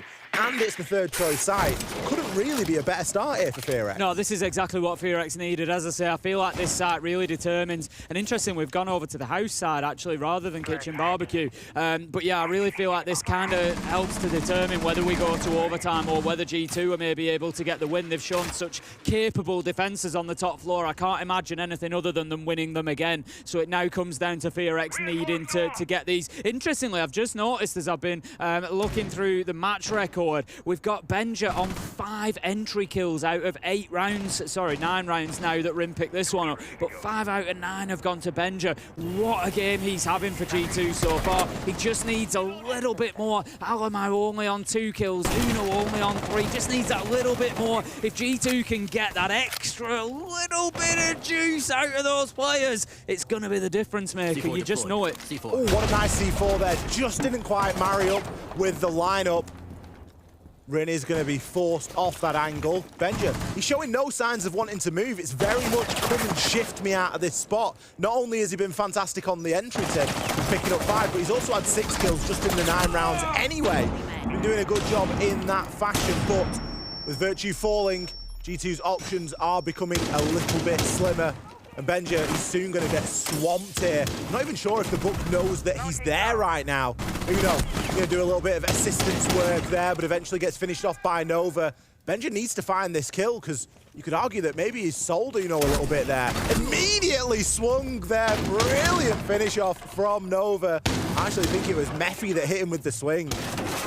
This is your moment, Alamo, but he's not even going to be able to find the first. Good boy hits him as he tries to swing and peek, and that's going to be FearX taking that all-important third choice site. So how does it look now? We've got a situation. It's 5-4 to FearX. G2 have defended the 2 top floor sites fantastically well. So for argument's sake, let's say they take them again. We're back to 6-5. The rubber band continues as we go back and forward. G2 get themselves that match point, but it comes down, as I said, to that all-important third choice site. They went over to the house side. Little bit of a risk. It tends to be kitchen barbecue, and I think that's where we will see round 12, and I think that's where we'll see this one decided. Equally, it's a lesser played side, so there's a hope that they're going to be less familiar attacking into it, or have, you know, it's just going to stun them a little bit and give them something to think about. Didn't really work out. I don't know if I want to do this or not, but should we find out who starts an attack in overtime? I think we leave it for an exciting surprise. We leave it for a reveal? I'd love to, yeah, I'd love to. If we get there, of course. We might not get there. FearX could win the next 2 rounds and we'd be kissing goodbye. This is it. This is all on the presumption that G2 lock these 2 defences down again.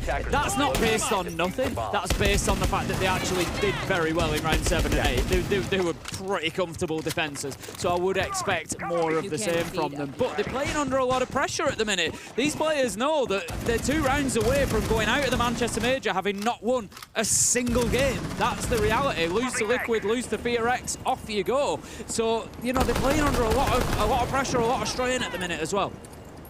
Setting up a breaching sequence. Eyes, as ever, on that entry. Already commented that Benj has been very good at it, but FearX have had the upper hand in previous rounds as well. Rin got a cracker over onto Doki. No extravagant spawn peak at this time, though. Everyone going to try and keep themselves nice and safe and be there when it matters the most. In terms of lineups, not really too much different here in terms of what we've been seeing brought before. But you do have the Dokubi, which is always going to be that big annoyance factor, and the book below as Good Boy is trying to capitalise on that. Doki certainly feeling the heat here as the Bs come in as well, and it's going to be Good Boy on that entry. 2 kills now for FearX as Rin doubles up and manages to find Doki. And this is not the same sort of defensive performance that we saw from G2 last time. They haven't got the entry this time. They've been cut down to a 5 versus 3. Alamo, you can see he's on the cams. He's doing what he can to IGL the team now to get the information and to try and get them the next couple of kills. G2, the next kill particularly, is essential for them to get. They cannot go to a 2 versus 5. It's important that FearX also don't squander the time here because there is only a minute 15 and there's a lot to do. Uno's making everyone nervous watching at home trying to shoot that drone. He does manage to back himself up into terrace and then further. So the layered effect of Skyscraper not quite having the desired effect there. He's not actually taking advantage of that middle layer. He's had to get himself straight back to the site.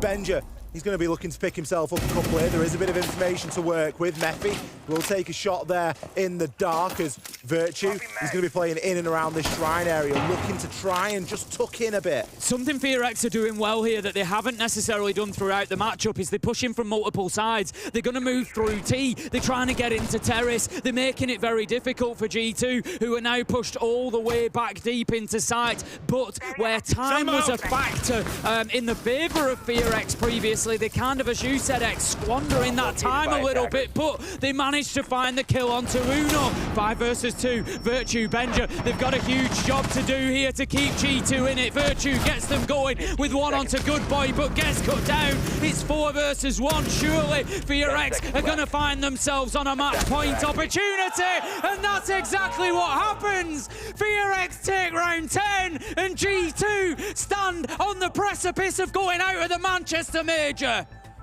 I don't think that anybody is going to be too surprised if G2 take their time out right here, right now. They have left it pretty late.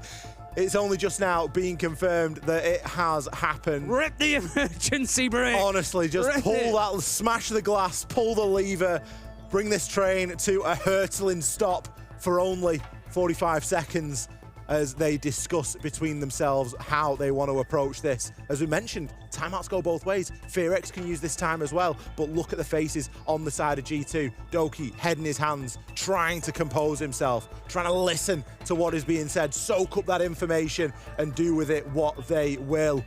But so far, FearX, they have put themselves into a fantastic position right now. I don't think I've actually said it so far this tournament, and it's something I almost always say when we come into the group phases, and that is we can make all of our predictions, we can look at who we think and what's going to happen. I cannot remember a single Siege event that I have worked where there has not been a surprise, an upset in the group stages. There's always an upset. And G2 right now are looking like they could be that upset. SSG, Liquid, both fine. We expected them and G2 to go through and then one of the rest to go along with them. It's looking like that might not be the case, but let's not count G2 out yet, because if any team in the world can do this, G2 are one of them. There is one round of Siege here to determine how this is going to go. Are we going to go to 6-5? Are we going to go to 6-6? Are we going to go to an overtime? Or are FearX going to get the job done right here and right now? We've just had a tactical timeout. G2 have been able to discuss between themselves. FearX also have that opportunity. FearX, they've looked electric at points so far today, and they've also looked very lost. There have been moments where we've questioned what they've been doing. I think back to Consulate, and I think there's a lot of question marks over that map. We're not in Consulate now, we're in Skyscraper. They've composed themselves beautifully coming into this after that 0-7 smashing they suffered on map number 2. Very, very important 2.5 minutes coming up for not only G2, but for FearX here to keep themselves fighting in the Manchester Major. Even if they win this, it does not qualify them to phase 2. They will have another match to play. They will have to go against another team. They will have to play another best of 3 to get themselves through to that next phase. But the big news will be the European giants of G2 will be no more in Manchester. Going to have Alamo underneath on the Solace. If they ever needed anything from him, he's been a little bit quiet this game after a huge Consulate. Now would be the time, Alamo. He's playing around that drone as well. I like this. Well, he knows the drone's there. He's trying not to get caught out for the time being. Rip He's been deleted by Benja through that Maverick hole. The wall will be opened, but finally we're seeing an opening come in for G2 here. They've suffered on that entry. Benja on the whole has been very good on this map. However, in the last couple of rounds, it hasn't been going G2's way at all. So the best start that they could have hoped for realistically here. Benja going to continue to see that pressure and maybe just see if he can try and get another before he is removed. Good boy manages to pick up Benja, and that's going to be another 3 versus 3. Mephi did manage to take down Doki, but Virtue was there for the trade. Can FearX keep this momentum going? We said that they needed something out of Alamo. G2 find it. He manages to pick up Good Boy. That gives G2 an advantage. 3 versus 2. And they've got a little bit of time here as FearX just take the pressure off. There is the flash, but Alamo, he runs headlong into Nova's arms. Alamo played that beautifully as well. Nova almost dropped the ball by jumping over the banister, and Alamo just got itchy feet.